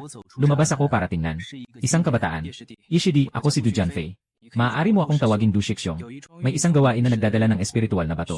Kailangan tayong dalawa na pumunta rito. Du Shixiong, mukhang nagkakamali ka. Kaka-join ko lang sa loob ng sekta. Wala pa akong natanggap na anumang gawain mula sa sekta. Nagpakita si Du Jianfei ng isang mapanuksong ngiti. Ito ay isang misyon na personal na iniutos ni Elder Chihu. Nakuha na niya ang utos mula kay Luo Chen. Sa daan papunta sa pansamantalang minahan. Hahanapan siya ng pagkakataon para patayin ako. Si Junior Brother Ye ay alis para sa misyon makalipas ang 3 araw. Sa oras na yon, babalikan kita. Pagkaalis ni Du Jianfei, alam ko na siguradong tao ni Luo Chen ang kausap ko. Habang sa ngayon, hindi pa niya ako gaanong pinapansin. Magkukunwari rin akong walang alam. Pagkalipas ng 3 araw, kasama si Du Jianfei, pupunta kami sa minahan ng espiritual na bato ng kabataang Sword Sect. Kapag naglakas loob si Du Jianfei na umatake, tiyak na siya ang mapapahamak. Matapos patayin si Du Jianfei, ginamit ko ang pagkakataong ito para mag-aral sa labas. Hanggang magkaroon ako ng lakas na makipagsabayan kay Luo Chen. Babalik na ako sa Young Sword Sect, hindi pa huli. Ngunit bago yon, kailangan kong makahanap ng angkop na sandata. Pagkatapos, pumunta ako sa plaza ng kalakalan ng mga disipulo ng sekta. Gumastos ng 5 na espiritual na bato. Bumili ako ng isang paunahing mahiwagang sandata, ang King Guang Sword. Maaari itong upgrade bilang King Mang Sword. Oras, 3 oras. Matapos kong piliin agad ang pagpapalakas. Mabilis din akong bumalik sa aking lugar ng pagsasanay. Habang hindi pa tapos ang pagpapalakas ng 3 espada ng Huanling, nagpatuloy ako sa pagsasanay ng Wind Riding Sword Technique. Kasabay nito, si Chen Sifeng at Du Jianfei ay nakatayo sa harap ni Luo Chen, na may paggalang na inilahad ang kanyang plano. Lao Shir, ayos na ang mga bagay-bagay. Sa loob ng 2 araw, si Yi Chen ay alis kasama ko mula sa sekta para sa isang misyon sa panahong iyon. Ako ay akto sa daan pabalik at papatayin siya. At itatapon ang responsibilidad sa Blood Shaman Sect. Gusto ko lang na mamatay si Yi Chen. Tungkol sa kung paano siya patayin, iyon ay sayo. Ito ay isang foundation establishment pill. Dapat sana ay ibibigay ko ito sayo pagkatapos mong patayin si Chen. Ngunit ngayon, ibinibigay ko na rin ito sayo. Umaasa lang ako na ang pill na ito ay makakatulong kay Junior Brother Du na magtagumpay sa kanyang foundation establishment. Hindi mapigilan ni Du Junfei ang kanyang pananabi. Maraming salamat, Kuya Luo. Sa 2 umaga, nararamdaman ko na may mensaheng nagmumula sa Yuxu Realm. Mga kaibigan, narinig niyo na ba ang tungkol sa banal na katawan ng liwanag ng buwan? Narinig na. Iyan ay isang uri ng katawan na maihahambing sa innate Dao body. Pero lumalabas lang ito sa mga babae. Dahil may ganitong tanong si Hong Daoyu. Malamang may ganitong uri ng katawan sa paligid niya. Talagang nakakatuwa at dapat ipagdiwang. Tama, ang babaeng ito ay kamakailan ko lang. Isinama mula sa Southern Region pabalik sa aming pamilya. Sayang at nawala na ang kanyang orihinal na katawan. Kung hindi, siguradong siya ang walang kapantay na henyo sa paglinang. Hindi ko akalaing nawala na ang kanyang orihinal na katawan. Sino kayang hayop ang gumawa nito? Sayang talaga. Ang katawan ng banal na liwanag ng buwan ay kaya lang maikumpara sa likas na katawan ng Dao. Kung hindi pa ito nadungisan.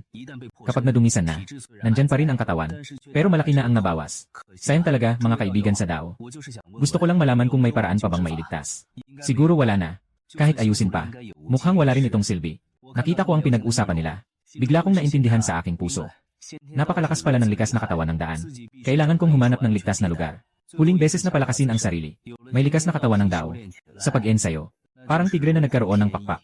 Gusto kong mabilis na pumunta sa silangang teritoryo para hanapin si Sulir. Kailangan munang maabot ang antas ng Jindan. Para matawid ang timog teritoryo. May likas na katawan ng Dao. Hindi magtatagal bago siya makapasok sa yugto ng Jindan. May narinig akong isang sabi-sabi. Kung ang banal na katawan ng liwanag ng buwan ay mawala ang kalinisan, maaari siyang pumili na maging Dao partner ng isang innate Dao child. Sa pamamagitan ng pagsasanib ng lakas. Maaari niyang maibalik ang kanyang banal na katawan ng liwanag ng buwan habang nagsasanib sila. Salamat sa balita, kaibigan B. Hindi mo rin kailangang seryosohin ang balitang ito. Siyempre, isa lamang itong balita. Alam ko na. Napakahirap makahanap ng katuwang na may likas na katawan ng Dao. Gaano kahirap? At ang aking nakababatang kamag-anak, nakatalaga na siya sa isang tao sa mundong ito. Mayroon na siyang asawa. Tingnan mo ang kanyang hitsura. Baka hindi na siya pipili ng iba. Nang makita ito, aking naisip si Sulayer. May mga ganitong pagkakataon ba sa mundo? Hindi ba't si Hong Daoyu ay si Su Jingxuan? Mukhang kailangan kong mag-aral ng mabilis. At pagkatapos ay hanapin si Lair sa Dong Huangyu. Nang ilagay ko ang King Mang Sword sa Yuxu Mirror, dumating na si Du Junfei sa pintuan ng yungib. Kapatid Ye, kailangan na nating umalis. Ang minahan ng espiritual na bato na pupuntahan natin ay nasa dinastyang Depeng. Kailangan ng 7 araw na paglipad gamit ang espada. Tumango ako. Gumamit din ng King Mang Sword. Tulad ni Du Junfei, nakatayo sa ibabaw ng talim ng espada. Nakita ang lumulutang. Lumabas na mahabang espada. Si Du Junfei ay labis na natutuwa. Si Chen ay may dala palang isang imbakan na kayamanan. Ito ay talagang isang hindi inaasahang kasiyahan para sa kanya. Hindi nagtagal ay nakarating kami sa minahan ng espiritu na kasalukuyang pinapagana ng King Lian Sword Set. Dito, ang namamahala ay isang elder son na nasa ikalimang antas ng foundation establishment. Matapos makumpirma ang pagkakakilanlan, naglabas si Ginoong Son ng 4 na storage ring at agad na ibinigay sa amin. Nang biglang may isang disipulo na nagmadaling lumapit. Sinasalakay na ng mga tao mula sa Blood Fiend Sect. Naging seryoso ang mukha ni Ginoong Son. Wala nang magawa kundi ipagpaliban ang bagay na ito. Pagkatapos ay isang hakbang ang kanyang ginawa. Naglaho na lang. Hindi rin nagsalita si Du Junfei. Sa halip sumunod siyang lumabas. Ngayon, huwag nang sabihin may plano laban sa akin. Paano kung may dumating na eksperto mula sa sekta ng duguang? Hindi kayang tapatan ni Elder Son. Baka siya pa ang mapatay ng sekta ng duguang. Pagkatapos kong itago ang storage ring, nandito na rin sa labas. Hindi paborable ang sitwasyon sa labas para sa King Lian Sword Sect. Habang si Elder Son ay walang magawa sa laban. Biglang sumulpot ang isang payat na itim na anino. Nang makita ng mga disipulo ng King Lian Sword Sect sa minahan ng babae, agad silang nagsimulang sumigaw sa tuwa. Si Senior Sister Kinito. May pag-asa na tayo. Nakita ko si Kim Bingsu na umaksyon. Ang isa sa mga nakatatandang tao ng Blood Killing Sect ay walang laban na natamaan. At bigla akong nakaramdam ng ginhawa. Sa pagkakataong ito, ang pag-atake ng Blood Killing Sect sa minahan ng espiritu ay dapat na matapos na. Nang makita ko si Kim Bingsu, ang lahat ng mga cultivator ng Blood Killing Sect ay nagbago ang mukha. Ang pinuno ng mga nakatatanda ay sumigaw ng malakas. Mayroon palang isang cultivator na nasa foundation establishment dito. Mali ang impormasyon. Mabilis na umatras. Dahil nandito na tayo. Mananatili na tayo dito magpakailanman. Habang bumababa ang boses ni Kim Bingsu, diretso niyang isinagawa ang ikatlong espada ng Illusory Spirit Sword Technique. Ang nakatatandang tao ng Blood Slaughter Sect ay pinatay ng diretso. Si Kim Bingsu ay malamig na nagsabi ng isang bagay. Walang natira. Agad. Siyang unang umatake sa mga disipulo ng Blood Slaughter Sect. Mabilis na ang mga dekada ng mga disipulo ng Blood Slaughter Sect. Kasama na ang nasabing Foundation Establishment Cultivator. Ay lahat nawasak. Matapos ang mga pangyayari. Umalis si Kim Bingsu ng mag-isa. Hindi ko alam kung nanatili siya sa minahan o pumunta sa ibang lugar. Dinala ako ni Du Junfei upang muling makita si Ginoong Son. Naghahanda na kaming umalis sa minahan. Ngunit bago umalis, Hiniling ni Ginoong Sun na dalhin namin ang dalawa. Kamakailan lamang ay nagtagumpay ang disipulo sa pagkuha ng enerhiya. Si Du Junfei ay walang magawa kundi sumang-ayon na dalhin ang isang lalaki at isang babae. Dahil ang dalawa ay kakalabas lamang ng enerhiya. Hindi maaasahan ang paglipad. Dahil dito, si Du Junfei at ako ay kailangang magdala ng tig-isang tao. Si Liu Ping ang unang sumakay sa espada ni Du Junfei. Si Zhao Lin ay nahuli ng kaunti. Kaya't napilitan siyang sumunod sa akin ng may kalungkutan. Sa simula, gusto pa niyang makipag-ugnayan kay Du Junfei ng mas malapit. Kung sakaling magustuhan siya nito. Pagpasok sa sekta, ang kanyang katayuan ay tiyak na tatas. Sa mga mata ni Du Junfei, may lumitaw na matinding galit. Tara, agad siyang lumipad sa hangin. Ganoon, ang ilang tao ay nagpatuloy sa paglalakbay sa araw. Sa gabi, makahanap sila ng matutuluyan upang magpahinga. Kapatid Ye, mas mabuting isuko mo ang iyong espada at sumuko. Maaari ko pang iwanan ka ng buo. Nang marinig ko yon, ngumiti ako. Du Junfei, sa tingin mo, sa kabila ng kaalaman kong may balak kang umatake sa akin, lalabas pa rin ako kasama mo para sa misyon ng sekta. Wala ka bang pagdududa? Yi Chen, kakabawi mo lang sa huling yugto. Napaka-arogante mo talaga. Hayaan mong ipakita ko sa iyo ang agwat sa pagitan natin. Habang sinasabi niya ito, sumugod siya sa akin na may dalang sandata. Sa isang paglapag ng aking espada, si Du Junfei ay agad na napalipad palayo. Paano ka naging ganito kalakas? Wala naman tayong galit sa isa't isa. Dahil hindi kita kayang talunin. Pabayaan na lang natin ang bagay na ito, ano sa tingin mo? Umiling ako sa kanya. Napaka-ilusyonado mo talaga. Kasabay ng isang kislap ng espada. Tuluyang nawasak ang dantiyan ni Du Junfei. Pagkatapos, kinuha ko lahat ng gamit na nasa kanya. Ibinigay ko kay Zhao Lin ang 4 na storage ring para sa misyon ng sekta. Pinabalik ko siya para isumite ang mga ito. Pagkatapos ay basta naghanap ng direksyon at lumipad sa hangin. Sa himpapawid, kinuha ko ang mga personal na gamit ni Du Junfei. Mayroon lamang itong 5 pirasong espiritual na bato at isang pirasong danang pagbuo ng batayan. Ang danang pagbuo ng batayan ay maaaring palakasin sa danang pagbuo ng batayan ng langit. Sa susunod na 3 araw, naglakbay ako at nakarating sa isang lungsod ng mga karaniwang tao ng dinastya. Bumili siya ng isang gusali at nanirahan ng tahimik sa mortal na mundo. Matapos ang 1-0 araw ng pagsasanay, bumalik si Zhao Lin sa sekta. Matagumpay siyang na-promote bilang isang panlabas na disipulo. Matapos niyang maipasa ang 4 na piraso ng storage ring, nagulat ang mga elder ng sekta at agad nilang tinanong ng detalyado. Hindi nagtago ng anuman si Zhao Lin. Sa halip, sinabi niya ang lahat ng alam niya ng tapat. Pagkatapos, nalaman ni Zhao Lin mula sa bibig ng matandang guro ng sekta na hindi nagtagal matapos silang umalis sa bundok Lingxi. Muling nagkaroon ng malaking pagbabago sa minahan ng espiritu sa bundok Lingxi. Nagpadala ang Blood Fiend sect ng 5 cultivator na nasa Foundation Establishment. At pinaslang ang lahat ng mga disipulo ng King Lian Sword Sect. Kahit si Elder Son ay hindi nakaligtas sa kapahamakan. Nang marinig ito, si Zhao Lin ay natakot ng labis. At si Senior Sister Qin, hindi napigilan ng matanda ang pag-iling ng ulo. Pagkatapos, inilahad niya ang kamay. Ipinakita niyang umalis si Zhao Lin. Tungkol kay Qin Bingsu. Dahil siya ay isang henyo ng sekta. Tiyak na bibigyang pansin ito. Matapos ang maraming pagtatanong, hindi nahuli o napatay ng mga tao ng Blood Slaughter Sect ang kalaban. Dahil siya ay malubhang nasugatan sa laban. At sa tulong ng isang teleportation talisman, siya ay nakatakas ng may swerte. Ngunit mula noon, siya ay nawala na, at hindi na bumalik sa sekta. Ngayon, may paggalaw sa selyo ng Muyuan Sword Pool sa loob ng King Lian Sword Sect. Kailangan ng tao para bantayan at pigilin ito. May mga mata ng Blood Fiend Sect na nagmamasid. Talagang may suliranin sa loob at labas.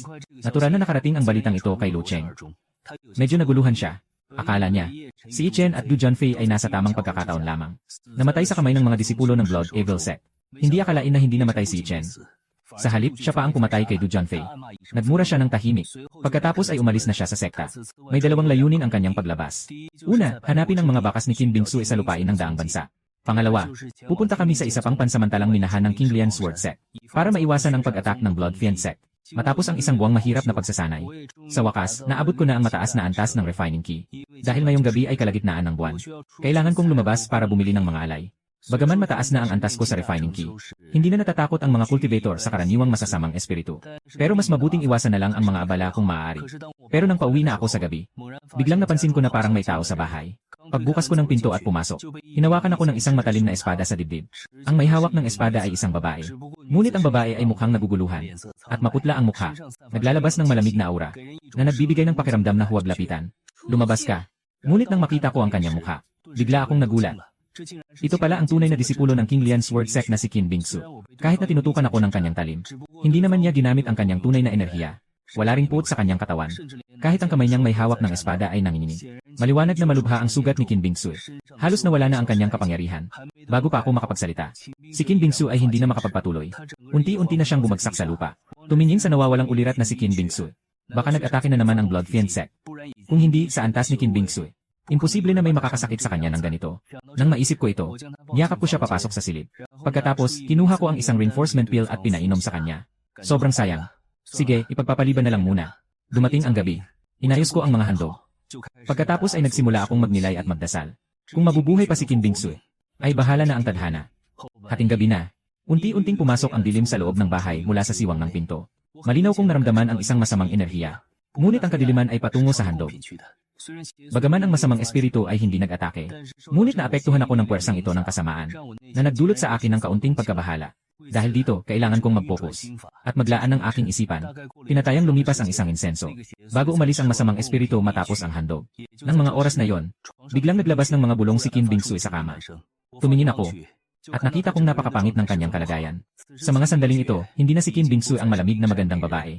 Ang kanyang balat sa mukha at leeg ay naging mapula. Parang tumataas ang kanyang temperatura. Siyang may sugat na. Ngayon ay muling nahawahan ng masasamang espiritu. Hindi ko alam kung makakayanan ko ito. Sa paglapit ng umaga, sa wakas ay tahimik na si Qin Bingsu. Unti-unting humuhupa ang init sa kanyang katawan. Ang kanyang balat ay mula sa pulang kulay ay naging malamig na puti. Kinabukasan, malinaw na mas maganda ang kanyang hitsura kumpara kahapon. Nakita ko yon at nakahinga ako ng maluwag. Si Qin Bingsu ay nakayanan ito. Sa ikalimang araw, sa wakas ay nagising si Qin Bingsu. Tumingin siya sa akin ng may malamig na tingin. Ngunit hindi siya nagsalita. Bagamat gising na si Qin Bingsu, hindi pa rin bumalik ang kanyang lakas. Kaya't hindi siya nagmadaling umalis, kundi sinakop ang aking kama. Nagsimula ng tahimik na pagsasanay. Ibalik ang aking lakas. Ganito, hindi kami nag-usap sa isa't isa, kundi tahasang nag-aral. Isang buwan mamaya, muli akong lumabas para bumili ng mga handog. Sa pagbalik, umalis na rin si Qin Bingsu. Pero sa ibabaw ng lamisang kahoy sa kwarto, may iniwang isang boteng jade at isang sulat.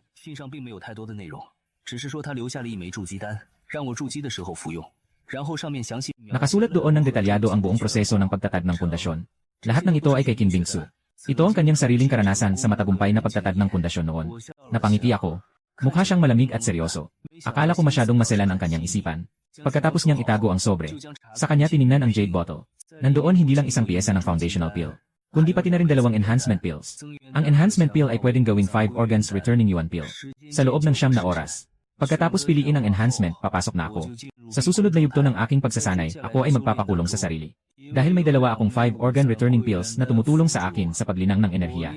Mabilis kong naabot ang hangganan ng aking kasanayan.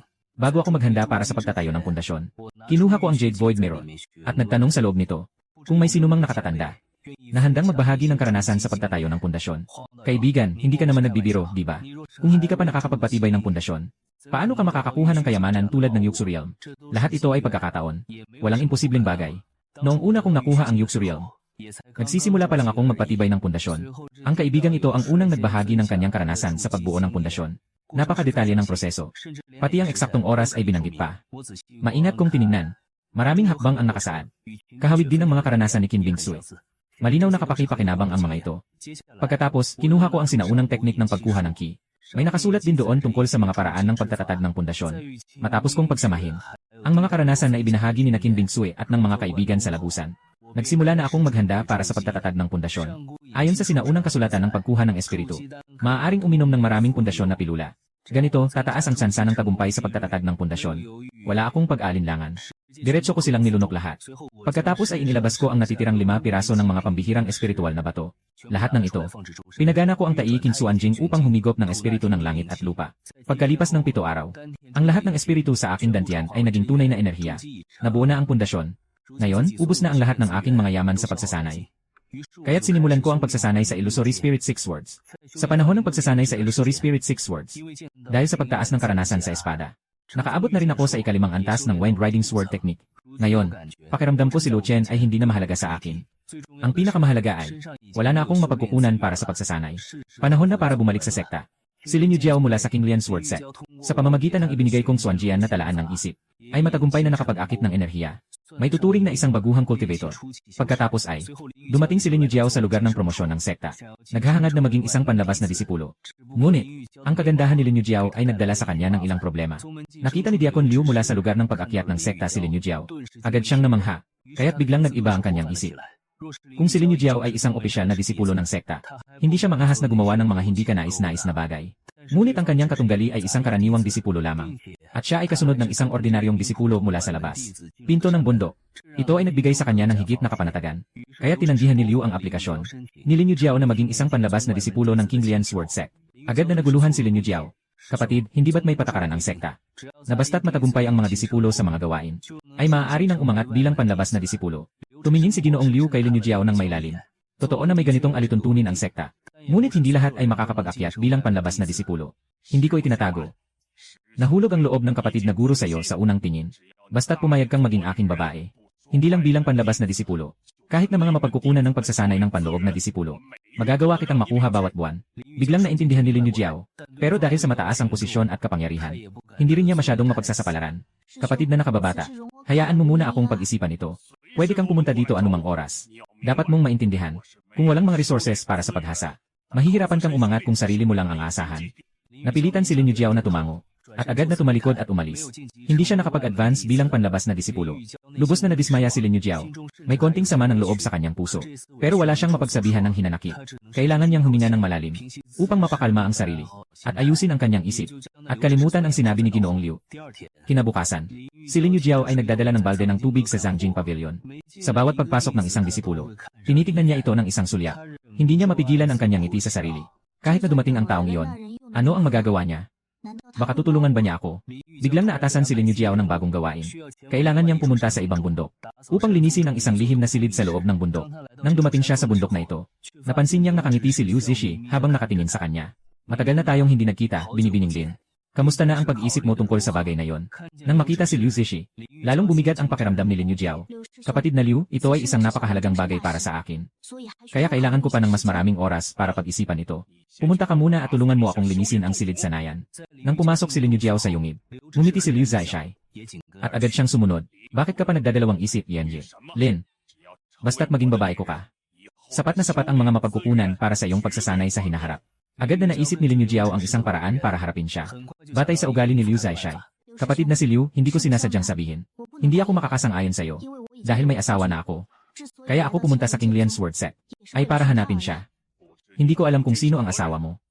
Baka siya ay isang disipulo ng King Lian Sword Sect. Ang pangalan niya ay Yi Chen. Totoong ang disipulo siya ng King Lian Sword Sect. Si Steward Liu ay talagang hindi pamilyar sa pangalang ito. Pero para masiguro ang kaligtasan, nagpa siya pa rin siyang magtanong-tanong muna. Kung sakaling disipulo nga siya ng King Lian Sword Sect, at may magandang talento, wala siyang magagawa kundi sumuko. Kamakailan lang, nagkaroon ng matinding labanan ang King Lian Sword Sect at Blood Fiend Sect. Malamang na mamamatay din si Yi Chen sa labas. Sa ganitong paraan, si Lin Yujiao, ang magandang babae, ay hindi makakaligtas sa kanyang mga kamay. Kasabay nito, pagbalik ko sa sekta, ang aking pagsasanay sa Foundation Establishment, ay agad na nakakuha ng atensyon ng mga nakatataas sa sekta. May isang nakatatandang miyembro ng sekta ang nagtanong sa akin kung gusto ko bang maitaas bilang personal na alagad. Matapos kong itabi ang mga bagong natanggap kong panloob na yaman, tumango ako at nagsabi, pasensya na po, Elder Wu. Ngumiti ng bahagya si Elder Wu. Isasama niya raw ako sa pagsusulit ng sekta. Basta't makapasa ako sa pagsusulit, magiging isa na ako sa kakaunting tunay na alagad ng King Lian Sword Sect. Ipinasa ang disipulo. Mabilis na kumalat ang balitang ito sa King Lian Sword Sect at nagdulot ito ng maraming ingay. Sa maikling panahon, ang pangalan Yi Chen ay kumalat sa buong King Lian Sword Sect. Basta't makapasa siya sa pagsusulit, siya ang magiging ikalimang tunay na disipulo ng King Lian Sword Sect. Matapos matanggap ni Liu ang balitang ito, hindi makapaniwala sa isang iglap. Ngayon, napakalakas ng talento ni Yi Chen. Sa katotohanan, dapat hindi mahirap para kay Lin Yujiao na mahanap siya. Nalaman na si Yi Chen mula nang maging disipulo ng panloob na sekta, ay patuloy na nag-aral sa labas, at kakabalik lang sa sekta. Si Ginoong Liu, natatakot, ay humampa sa kanyang dibdib. Napakaswerte naman. Pagbalik niya sa kwarto niya, naayos na ni Lin Yujiao ang kanyang kwarto. Kinuha niya ang isang jade na botelya. Talagang nagsikap ka, Miss Lin. May 20 piraso ng Spirit Gathering Pills dito. Lahat ito ay paboritong ipon ng senior brother. Bilang pasasalamat, ibibigay ko ito sa junior sister. Ang pagbabago ng ugali kay Liu Zi ay talagang kapansin-pansin. Bagamat hindi alam ni Lin Yujiao ang dahilan nito, dahil sa kanyang talino at katalinuhan, agad niyang nahulaan na may malaking kinalaman dito si Yi Chen. Tama nga pala, binibining Lin. Ito ang iyong pagkakakilanlan bilang panlabas na disipulo. Simula ngayon, isa ka ng opisyal na disipulo ng King Lian Sword Sect. Maaari mong gamitin ang token na ito. Pumunta sa resource point ng sekta para kunin ang mga gamit sa pagsasanay. Lin, kapatid na babae at kapatid na lalaki sa sekta. Ako rin ay baguhan pa lamang. Buti na lang at agad akong natauhan. Swerte at hindi ako nakagawa ng malaking pagkakamali. Sana huwag mo na akong masyadong pagtuunan ng pansin, kapatid na babae. Balak sanang magyabang ni Lin Yujiao gamit ang pangalan ng iba. Pero natakot siyang patayin siya ng kausap. Kaya umiti na lang ako. Kuya Liu, hindi naman kita awayin. Pagkatapos, ginamit ni Lin Yujiao ang paghahanap sa asawang si Yi Chen bilang dahilan para umalis sa bundok kung saan naroon si Steward Liu. Sumama ako kay Elder Wu papunta sa Fijian-Pi. Sa pamamagitan ng pagpapakilala ni Elder Wu, nalaman ko rin ang tungkol sa pagsusulit ng tunay na tagapagmana. Ang unang pagsubok ay ang lumilipad na Sword Aray, isang pinahina at kinopyang bersyon ng protektibong aray ng sekta. Ang ikalawang pagsubok ay laban sa isang puppet. Ang kalaban ay isang master ng espada na nasa antas ng Foundation Establishment. Ang ikatlong pagsubok ay ang pagpatay ng halimaw. Kapag nalampasan ang tatlong pagsubok, magiging tunay na tagapagmana ka. Nang tumapak ako sa Sword Aray, agad na nagbulungan ang mga nakapaligid na disipulo. Tingnan mo, siya si Chen. Bagong promote lang na disipulo ng Foundation Establishment. Ang bata pa niya, parang wala pang 20 taong gulang. Sinamantala niya ako. Ayaw pa niyang managot. Pero bakit hindi ko mapigilang tingnan siya? Paano mangyayari yun? Totoo nga, siya talaga yun. Sumali siya sa sekta bilang isang wandering cultivator. Pero nasa kalagitnaan pa lang ng paghasa ng ki. Sa loob lang ng ilang buwan, naging tagapagtatag na siya ng pundasyon. Ganito kabilis ang pag-angat. Kahit ang kuya ko, hindi ganito kabilis. Pinagmasdan niya ang anino sa loob ng sword formation. Nagkislap ang kanyang mga mata. Pagkalipas ng ilang sandali, mabilis siyang tumalikod at umalis. Ngayong nakapagtatag na siya ng pundasyon. Wala naman ang kuya ko sa sekta. Kailangan kong magmadali para hanapin ang kuya ko. Dumaan ako sa masinsin na ulan ng mga espada. Ang aking anyo ay parang isdang lumalangoy. Bawat lumilipad na espada ay dumaan sa tabi ko. Ngunit walang tumama. Tama, magaling ang batang ito. Karapat dapat siyang maging disipulo ng matanda. Sa ganitong maikling panahon, hindi lamang umangat ang kanyang kakayahan sa yugto ng pagtatatag ng pundasyon, kundi umabot din ang kanyang sining ng paghawak ng espada sa sukdulan. Sa kanyang likas na talino at pagsasanay, tiyak na magiging isang malaking lakas sa sekta sa hinaharap. Kapatid, sa kanyang talento, hindi siya karapat dapat sa iyong pagtuturo. Mas mabuti pang hayaan mong si Chen ay maging estudyante ko. Mas angkop na ako ang magturo sa kanya. Nagniningning ang mata ng nakatatanda. Dalawang nakatatandang kapatid. Sa kakayahan ni Chen, sa tingin ko, pinakamainam na siya ay maging alagad ng nakababatang kapatid. Sa mga nakaraang taon, walang magandang talento ang nahanap ng sekta. Ngayon, may lumitaw na isang disipulo na may pambihirang talento. Siyempre, lahat sila ay nais siyang tanggapin sa kanilang hanay. Hindi ko akalain na ang unang pagsubok ay walang anumang hirap para sa iyo. Hindi ko alam kung anong antas ka na sa paghasa ng sining ng pagsupil ng espada. Aabot na po ako sa ikasyam na antas. Ikasyam na antas pa lang. Akala ko. Naabot mo na ang perpektong antas ng sining ng pagsupil ng espada. Ang susunod ay ang pakikipaglaban sa espada na papet. Sinusubok nito ang kakayahan sa aktwal na labanan. Kung gusto mong tuluyang supilin ang papet, kailangang maunawaan ang tatlong espada ng Huanling. Para lang magkaroon ng pagkakataong makapasa sa pagsubok na ito, pumasok ako sa plataporma. Sunod-sunod kong ginamit ang tatlong espada ng Huanling. Ang papet ay napigilan ko mula simula hanggang dulo. Hindi nagtagal, nakapasa ako sa ikalawang pagsubok. Dumating na ako sa ikatlong pagsubok. Makakalaban ko ang isang ikatlong antas na halimaw. Bagong pasok sa hadlang. Ang pilak na asong demonyo ay biglang sumugod. Huminto ako at nagtuon ng pansin. Itinaas ko ang kamay at naglabas ng espada. Isang malakas na enerhiya ng espada ang umabot. Naramdaman ng asong demonyo ang panganib. Ang kanyang presensya ay nagsimulang tumaas. Ito ay isang pag-akyat. Narito ang teritoryo ng Kinglian Sword Sect. Ngunit bago kumilos ang mga nakatatandang ito, may sapat akong oras para patayin ang cultivator na ito. Biglang tumayo ang punong nakatatanda. Nagmukhang nagbago ang kulay ng kanyang mukha. Biglang umangat ang antas ng Wolf Demon. Nasa panganib si Chen.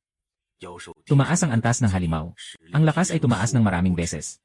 Hindi pa natatapos ang kanyang sinasabi. Si Li Qingqiu ay lumipad na. Habang ang lobo na demonyo ay tuwirang umaatake sa aking lalamunan.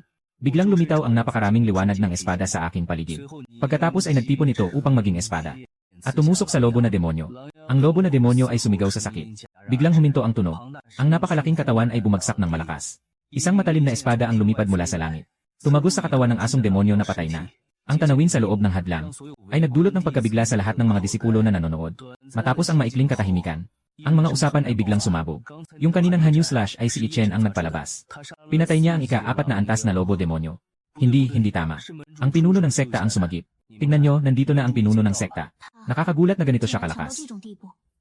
Kaya pala noon, Elder Wu, bilisan mong lumapit.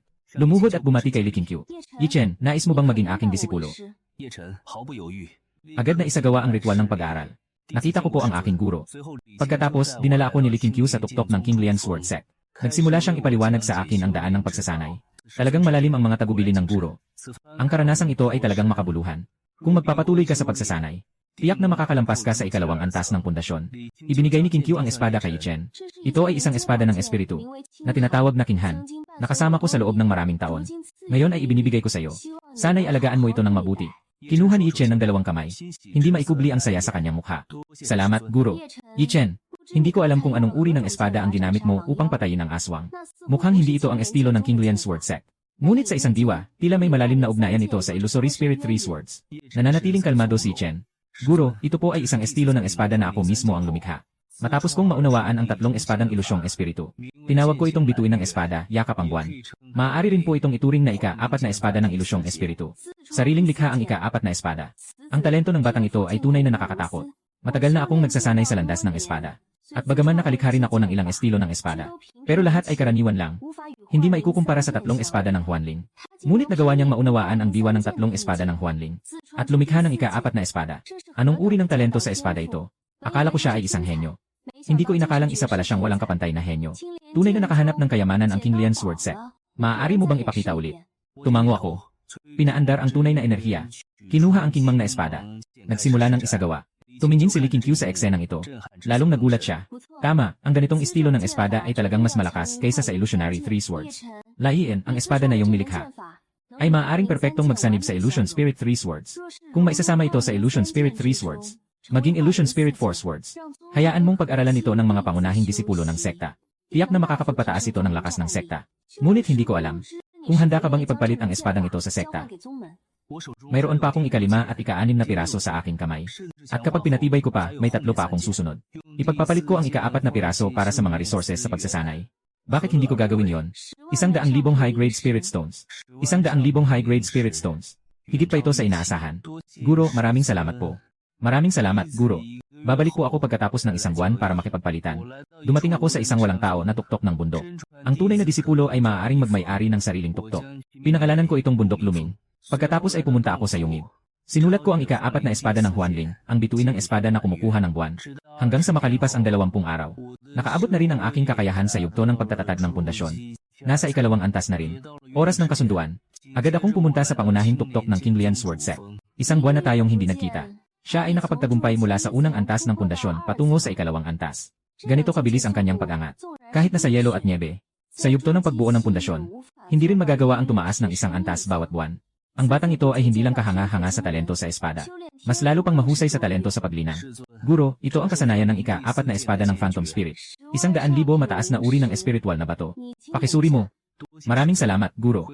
Pagbalik sa yungib, nagsimula akong mag-ensayo. Naubos na ang mga elixir.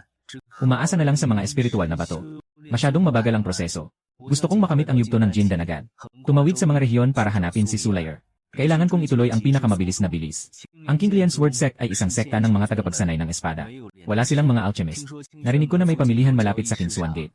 Maaari tayong pumunta roon upang bumili ng mga elixir gamit ang mga dekalidad na espiritual na bato. Nakita ko po ang aking guro. Kamusta na ang kalagayan ni Bingsu? Salamat sa mga gamot ng guro para sa pagpapagaling. Ang aking mga sugat at kakayahan ay nakakabawi na sa maikling panahon. Tingnan mo ito. Kinuha ni King Bingsu ito ang kanyang espiritual na kamalayan. Pagkatapos ng ilang sandali ng pag-usisa, nakita ang pagkabigla. Napakataas na antas ng sining ng espada. Kung maunawaan ito ng lubos, tiyak na magiging isang malaking sandata. Ito ang ika-4 na espada ng Illusory Spirit Sword Technique. Bituin ng espada at buwan. Ang ilusyon ng guro sa espada ay hindi lamang 3 espada. Hindi ba't ang ika-4 na espada ay nilikha mo? Ang ika-4 na espada ay talagang nilikha ko. Ngunit hindi ito mula sa guro. Sino iyon? Ang taong iyon ay ngayon ang iyong kapatid na disipulo. Ang pangalan niya ay Yi Chen. Ipinahayag niya ang tungkol kay Yi Chen na pumasa sa pagsusuri ng tunay na pagtuturo. Na pinatay ang 4 na antas ng lobo na demonyo sa maikling salita. Huling pagsubok. Biglang umakyat ang lobo na demonyo sa 4 na antas. Sa gitna ng panganib, ginamit ni Yi Chen ang teknik na ito ng espada. Isang saksak at namatay ang lobo na demonyo. Ang 4 na antas ng lobo na demonyo ay katumbas ng ika-5 antas ng pagtatatag ng pundasyon. Kahit ako, hindi ko siya kayang patayin sa isang atake. Pero siya, isang bagong tagapagtatag pa lang ng pundasyon. Paano niya nagawang lumikha ng ganitong kataas na antas ng espada? Isinama ko na ang espadang ito sa Huanling Sword Technique. Bilang ika-4 na espada ng Huanling. Napakataas ng antas ng espadang ito. Hindi masukat ang kapangyarihan nito. Kung mauunawaan mo ito, tiyak na lalo pang lalakas ang iyong kakayahan. Kasabay nito, sa loob ng himpilan ng King Lian Sword Sect, nag-uusap sina Lu Chen at Lu Xing. Kuya, si Yi Chen ay naging tunay na disipulo na. Kung gusto pa nating alisin siya, parang wala na tayong pagkakataon. Iniisip mo pa rin na alisin siya sa kanyang kasalukuyang katayuan. Kung nais niyang alisin ka, napakadali lang yan. Nandyan ka, kuya. Dapat hindi siya ganoon katapang. Sa bilis ng kanyang pagsasanay, kasama ang suporta ng mga yaman ng sekta, hindi magtatagal ng ilang taon. Maabot na ang iyong kakayahan sa akin. Sa tingin mo, sa panahong iyon, magbibigay pa siya sa akin ng respeto. May magandang paraan ako para harapin si Yi Chen. Ano ang paraan? Ano ang paraan? Noong nakaraan, hindi ba tinutusan ng kuya si Kuya Du na salubungin at patayin si Yi Chen sa daan? Pero si Kuya Du ang napatay niya. Pwede natin itong gawin panimulang punto. Para iulat sa sekta. Sabihin natin na si Yi Chen ay espiya ng Blood Fiend Sect. Pagkatapos pumunta ni Yi Chen sa minahan ng espiritual na bato sa Lingxi Mountain. Inatak ang minahan. Pagkaalis niya, ang minahan ay nasakop ng Blood Fiend Sect. Namatay si Elder Son sa laban. Malubhang nasugatan si Sister Qin. Maaari nating isisi ang lahat ng ito kay Yi Chen. Siya ang nagbigay ng impormasyon na nagpaalam sa Blood Fiend sect na may nakatalaga si Sister Qin sa minahan. Kaya't nagpadala sila ng maraming Foundation Establishment Cultivators para salakayin. Pagkatapos namatay si Brother Du at Liu Ping. Maaari ring sabihin na silang dalawa ang nakatuklas ng pagiging espiya ni Chen ng sekta ng duguan. Kaya sila pinatahimik. Nang marinig ito, may bahid ng pagkabigla sa mga mata ni Lu Chen. Kinuha niya mula sa kanyang dibdib ang isang talisman ng mensahe at ipinadaloy ang kanyang kamalayan dito. May isang henyo na disipulo ang inyong King Lian Sword Set. Kung siya ay papayagang lumago, tiyak na magiging malaking banta. May ibinibigay akong misyon sa iyo. Maghanap ng paraan upang alisin siya. Yung plano na iminungkahi mo kanina. Sa tingin ko ay may posibilidad na maisakatuparan ito. Ngunit marami itong mga butas.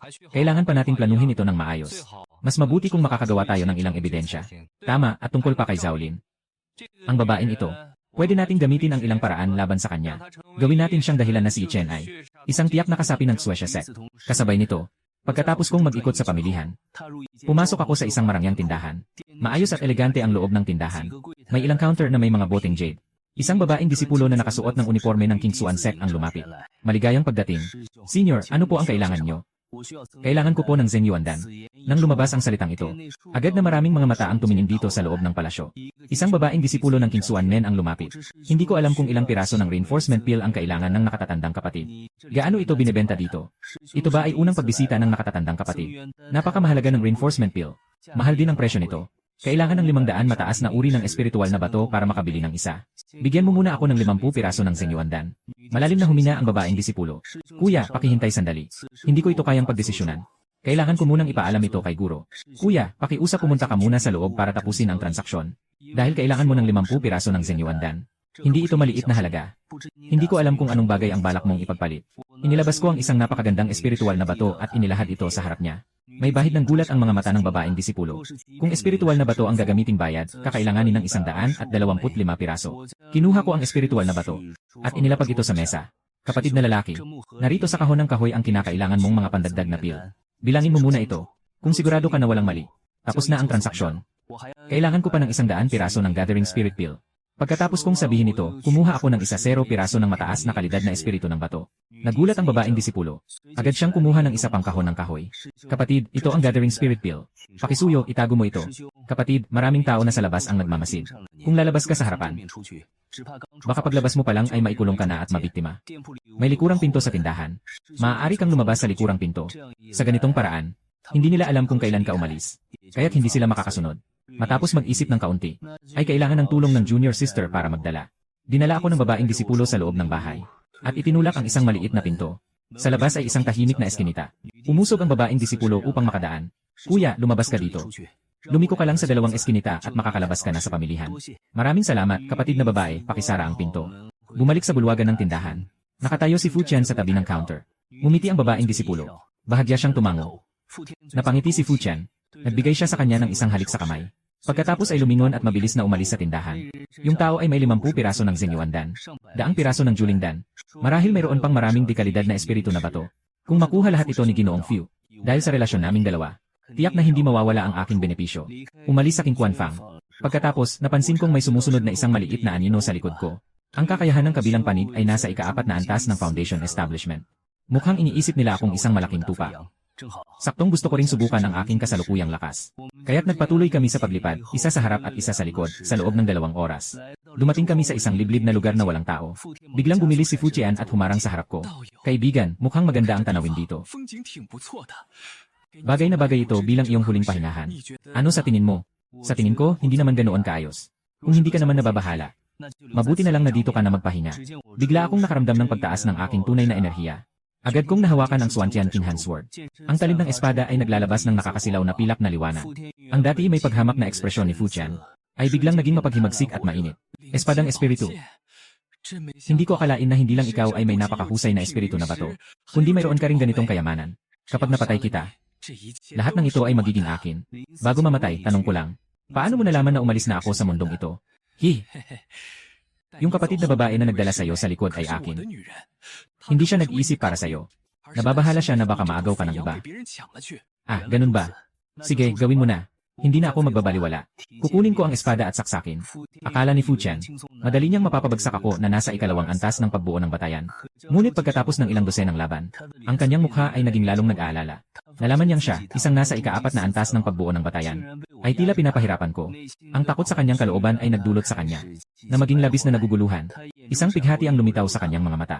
Mula sa ipinadalang bag, si Zhang ay naglalabas ng nakakatakot na presensya. Ang dakilang bundok ng tunay na enerhiya ay biglang nagtipon sa hangin. Ito ang iyong pinilit na panggigipit sa akin. Ito ang kanyang lihim na baraha. Ang kapangyarihan ng talisman ng bayan ay sapat upang labanan ang pundasyon. Sa huli, ang napakalaking tunay na yaman ng bundok ay nag-target sa aking presensya. Naka-press down. Kung iba ang tao, siguradong nawalan na ng pag-asa. Nang hawak ko ang Swantian King Hand Sword, diretso kong ginamit ang ika-4 na espada ng ilusyon. Ang puso ng espada ay humahawak ng buwan. Isang hugis siyang buwan ang biglang lumitaw. Narinig ang isang malakas na dagundong. Ang bundok ng tunay na enerhiya ay nabiyak ng isang espada. Maawa ka. Kaibigan, maawa ka. Ako ang nagkamali. Hindi ko dapat pinag-interesan ka. Nakikiusap ako, alang-alang sa King Swan Sect. Patawarin mo ako. Ngayon ka lang humihingi ng awa. Huli na, ang puot sa aking mga mata ay hindi humuhupa. Walang silbi ang pagmamakaawa ni Fu Chen. Nais niyang lumaban. Ngunit siya'y natatakot na. Isang saksak sa leg, nagtapos ng kanyang buhay. Bago mamatay si Fu Chenlin, ang kanyang mga mata ay puno ng pagsisisi. Baka hindi niya naintindihan hanggang sa kanyang kamatayan kung anong uri ng bakal ang kanyang tinamaan. Kinuha ko ang kanyang storage bag at pinatanggal ang apoy upang siya ay tuluyang mawala. Matapos tiyakin na ligtas ang paligid, tinanggal ko ang maskara. Nawawala sa abot tanaw. Matapos ang isang oras ng paglipad, sa wakas ay naisipan kong tingnan ang mga nakuha. Sa imbakan ni Chen, bagamat marami akong merienda at gamot, ang talagang pumukaw sa akin ay ang 2 aklat ng sining. Nang binuksan ko ang Kingsuan Sutra, ang tunog ng paalala ng sistema ay nagpatigil sa akin sa aking pwesto. Ang pagpapalakas ng item Kingsuan Ju ay pwedeng upgrade isang beses. Oras, 3 oras. Resulta, Kingsuan Jing. Pagkatapos sa upgrade, ang resulta ng Kingsuan Jing ay naging Kingsuan Jing pa rin. Siguro ang mga skills na nakuha ko noon ay galing na sa Kingsuan Sect. Pero si Izong ay patay na. Walang naiwan na ebidensya. Ayaw ko na ring mag-usisa ng husto. Pero yung aklat ng paglikha ng gamot, sa ilalim ng pagpapalakas ng sistema, ay naging gabay sa paglikha ng elixir. Ito ang pinakakailangan kong hakbang ngayon. Itago ang kayamanan. Hindi ako nagmamadaling bumalik sa sekta, kundi nagtatago. Bumalik ako sa bahay na binili ko sa Wang Dynasty. Balak kong tahimik na iproseso ang mga napanalunan. Ngunit nang bumaba ako mula sa ulap, may isang malamig na figura na nagpakita sa bakuran. Sa ilalim ng puno ng peach sa bakuran, si Qin Bingsu na nakasuot ng itim na damit ay nag-ensayo ng espada. Ang estilo ng espada ay ang ika-4 na espada ng Illusion Spirit. Nang makita ito, may isang saglit na kasiyahan na lumitaw sa aking mga mata. Matagal na tayong hindi nagkita. Parang mas umunlad pa ang kakayahan ni Qin Shiji sa espada. Kilalang kilala mo ako. Si Qin Shiji ay kilalang malamig na magandang babae sa mga tunay na disipulo sa daigdig ng daang bansa. Sino ang hindi nakakakilala? Si Qin Bingsu ay umuungol ng malamig. Mukhang may kaunting pagkadismaya. Nagtapon siya ng isang bag na may disenyo ng snowflake. Ito, hawakan mo ito. Pagkatapos, hindi na inisip ni Qin Bingsu ang aking reaksyon. Ang kanyang anyo ay naging isang sinag ng liwanag. At umalis na. Habang nakatingin sa mga merienda at elixir sa aking kamay, ang puso ko ay puno ng iba't ibang damdamin. Ang sinasabing Diyosa ng Yelo ay may nakatagong batang babae na nagbibigay ng benepisyo. Dahil sa napakabuting regalo na ito, agad akong nagpasya na magretiro ng 1 buwan. Sa ilalim ng matinding atake ng mga dekalidad na merienda at ng 5 organs return pill. Matagumpay akong nakapasok sa 2nd antas ng Foundation Establishment. At kahit na naunawaan ko ang 5th Sword of Illusion, nang plano kong pumasok sa sekta para mag-aral ng alkemya. Sa tindahan ng 2nd matanda ng King Lian Sword Sect, si Luo Chen ay pumasok kasama ang kanyang kapatid na si Luoxing na puno ng dugo at sugat. Pumasok sila sa pintuan. Sa likuran nila, may dala pa silang isang bihag mula sa Blood Fiend Sect na mukhang baliw. Sinasabi mo ba na sa mga tunay kong disipulo, mayroon palang espiya ng Blood Fiend Sect, Guro? Guro, napakahigpit ng kanyang bibig. Sinubukan ng disipulo ang lahat ng uri ng torture, pero hindi niya nabuksan ang kanyang bibig. Hehe, patayin niyo na ako. Hindi niyo siya kailanman mahuhuli. Hindi mo siya mapipigilan. Dahil ayaw mong magsalita. Gagamitin ko ang soul-searching technique para personal na hanapin ang iyong alaala. Sa mga sandaling ito, hindi pa alam ng King Lian Sword Sect na may isang sabuatan laban kay Chen na inilatad na. Ang disipulo ng Blood Fiend Sect ay isa lamang pound. Sa kaibuturan ng kanyang isipan, ay itinanim ng Blood Fiend Sect leader, Wuya, ang mga peking alaala. Sa mga alaala, si Chen ay naging isang personal na disipulo ni Wuya. Kahit na ang teknik ng espada na Star Grasping the Moon ay peke na ginawa bilang lihim na teknik ng Blood Evil Sect. Kapag ginamit ng 2nd matanda ang soul-searching technique, hindi na kayang linisin ni Chen kahit na lumundag siya sa Yellow River. Siya pala. Ganito pala yon. Paano nagawa ng batang ito na makalikha ng ganitong mataas na antas ng teknik ng espada? Nakatayo sa likod niya ang matandang guro na si Bai Wei at si Chen. Guro, ang batang ito ay lubos na nagtatago. Kung hindi dahil sa swerte ng disipulo na nahuli ang taong ito, hindi ko maisip ang magiging resulta. Sumama ka sa akin patungo sa pangunahing bulwagan. Dapat na ipakita ang tunay na anyo ng taksil na ito. Dinala ng ikatlong matanda ang tanga at nahuling tao patungo sa pangunahing tuktok. Maging tinunog pa ang kampana ng pagtawag. Ipinasa. Ang punong guro na si Li Qingqiu at lahat ng mga mataas na opisyal ay nagtipon-tipon. Si Qin Bingsu ay nakihalubilo sa mga tao na may bahagyang nakakunot na noo habang pinapanood ang kaguluhan. Binilang ng ikatlong nakatatanda ang mga duda kay Yi Chen sa harap ng lahat. Mula sa pag-atake sa Lingxi Mountain hanggang sa biglaang pagkawala. At sa loob ng 3 buwan ay nakapagtagumpay sa pagbuo ng pundasyon at nagtataglay ng mga natatanging kakayahan. Isa-isa. Sa harap ng peking ebidensya, lahat ay naging matalim na patalim laban kay Yi Chen. Ang ikatlong nakatatandang tao, si Yi Chen, ay aking sariling disipulo. Ang pagdawit sa tunay na disipulo ay isang mabigat na krimen. Mayroon ka bang tunay na ebidensya? Ang alaala ng disipulo ng Blood Slaughter Sect ay isang matibay na ebidensya. Si Bai Uing mismo ang nagturo sa kanya ng espada. Tumulong sa kanya na magtayo ng pundasyon. Lahat ay para makuha niya ang puso ng aming sekta. Kung hindi ka naniniwala, kapatid, maaari mong suriin ang kanyang kaluluwa ng personal. Nagkatitigan si Li Qingqiu at Elder He. Agad na pumasok ang kanilang espiritu sa isip ng bihag. Matapos ang ilang sandali, sumabog ang lamig mula kay Li Qingqiu. Tumaas ang hangarin niyang pumatay. Hindi na kayanan ng bihag ang pangalawang pagsisiyasat sa kanyang kaluluwa. Namatay agad sa lugar. Si Bai Uy ay naglakas loob na maglagay ng lihim na tauhan sa ilalim ng aking ilong. Nakakabahala kung siya ay talagang isang natatanging henyo. Bakit siya papayag na ipagamit siya bilang undercover? Mayroon bang daya dito? Sa oras na ito sa malaking bulwagan, ang atmosfera ay bumagsak sa yelo. Nababahala ang matandang nakatatanda na ito ay isang plano ng Blood Fiend Sect upang paghiwalayin kami. Takot na mapatay ang henyo at mapahiya ang sekta. Ngunit ang ikatlong nakatatanda na may mainit na ulo ay nanindigan na si Yi Chen ay dapat patayin ng walang palya. Habang nag-aaway ang dalawa sa issue, si Yi Chen na walang kaalam-alam ay tinawag sa pangunahing bulwagan. Pagpasok, naramdaman niya ang malamig na pumatak ng pagpatay. At ang komplikadong tingin ng yelo at niebe ay nakatuon sa kanya. Si Li Qingqiu ay nakaupo sa pangunahing pwesto. Ang kanyang tingin ay tila kidlat na nakatingin kay Yi Chen. Si Yi Chen ay may matikas na tindig. Bagamat siya ay nasa ilalim ng presyon, hindi siya nagpakumbaba o nagmataas. Si Qin Bingsu ay lumingon upang iwasan ang tingin. Yi Chen, hayaan mong itanong ko sa'yo. Sa panahong bumalik mula sa Lingxi Mountain, saan ka talaga pumunta? Puno ng pintuan. Ang disipulo ay bumili ng isang pribadong tahanan sa mundong ito. Nagsanay ng mabuti. Hanggang sa matagumpay na makapagpatibay ng pundasyon at bumalik sa sekta. Nag-spark ng pagkadismaya sa mga mata ni Li Qingqiu. Ang presyon ng ki ng Jindan sa kanyang paligid ay biglang sumabog. Pinagdiinan ko ang aking mga ngipin at pinagana ang tunay na enerhiya. Kaya't pinilit kong tumayo ng matatag at nakipagtinginan sa kanya.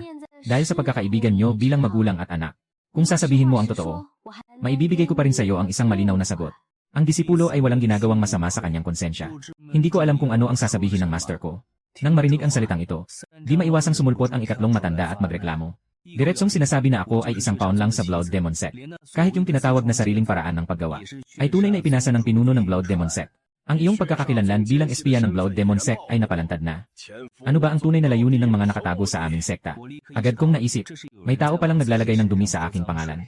Dahil binanggit nila si Du Junfei at ang usapin ng pagbuo ng pundasyon, pinili kong direktang buksan ang mga butas sa mga kasinungalingang ito. Nakita ko siyang ngumiti ng malamig. Ang tingin ko'y parang talim na humampas kay Lu Chen. Pagkatapos ay tumitig ako kay Li Qingqiu sa pangunahing upuan.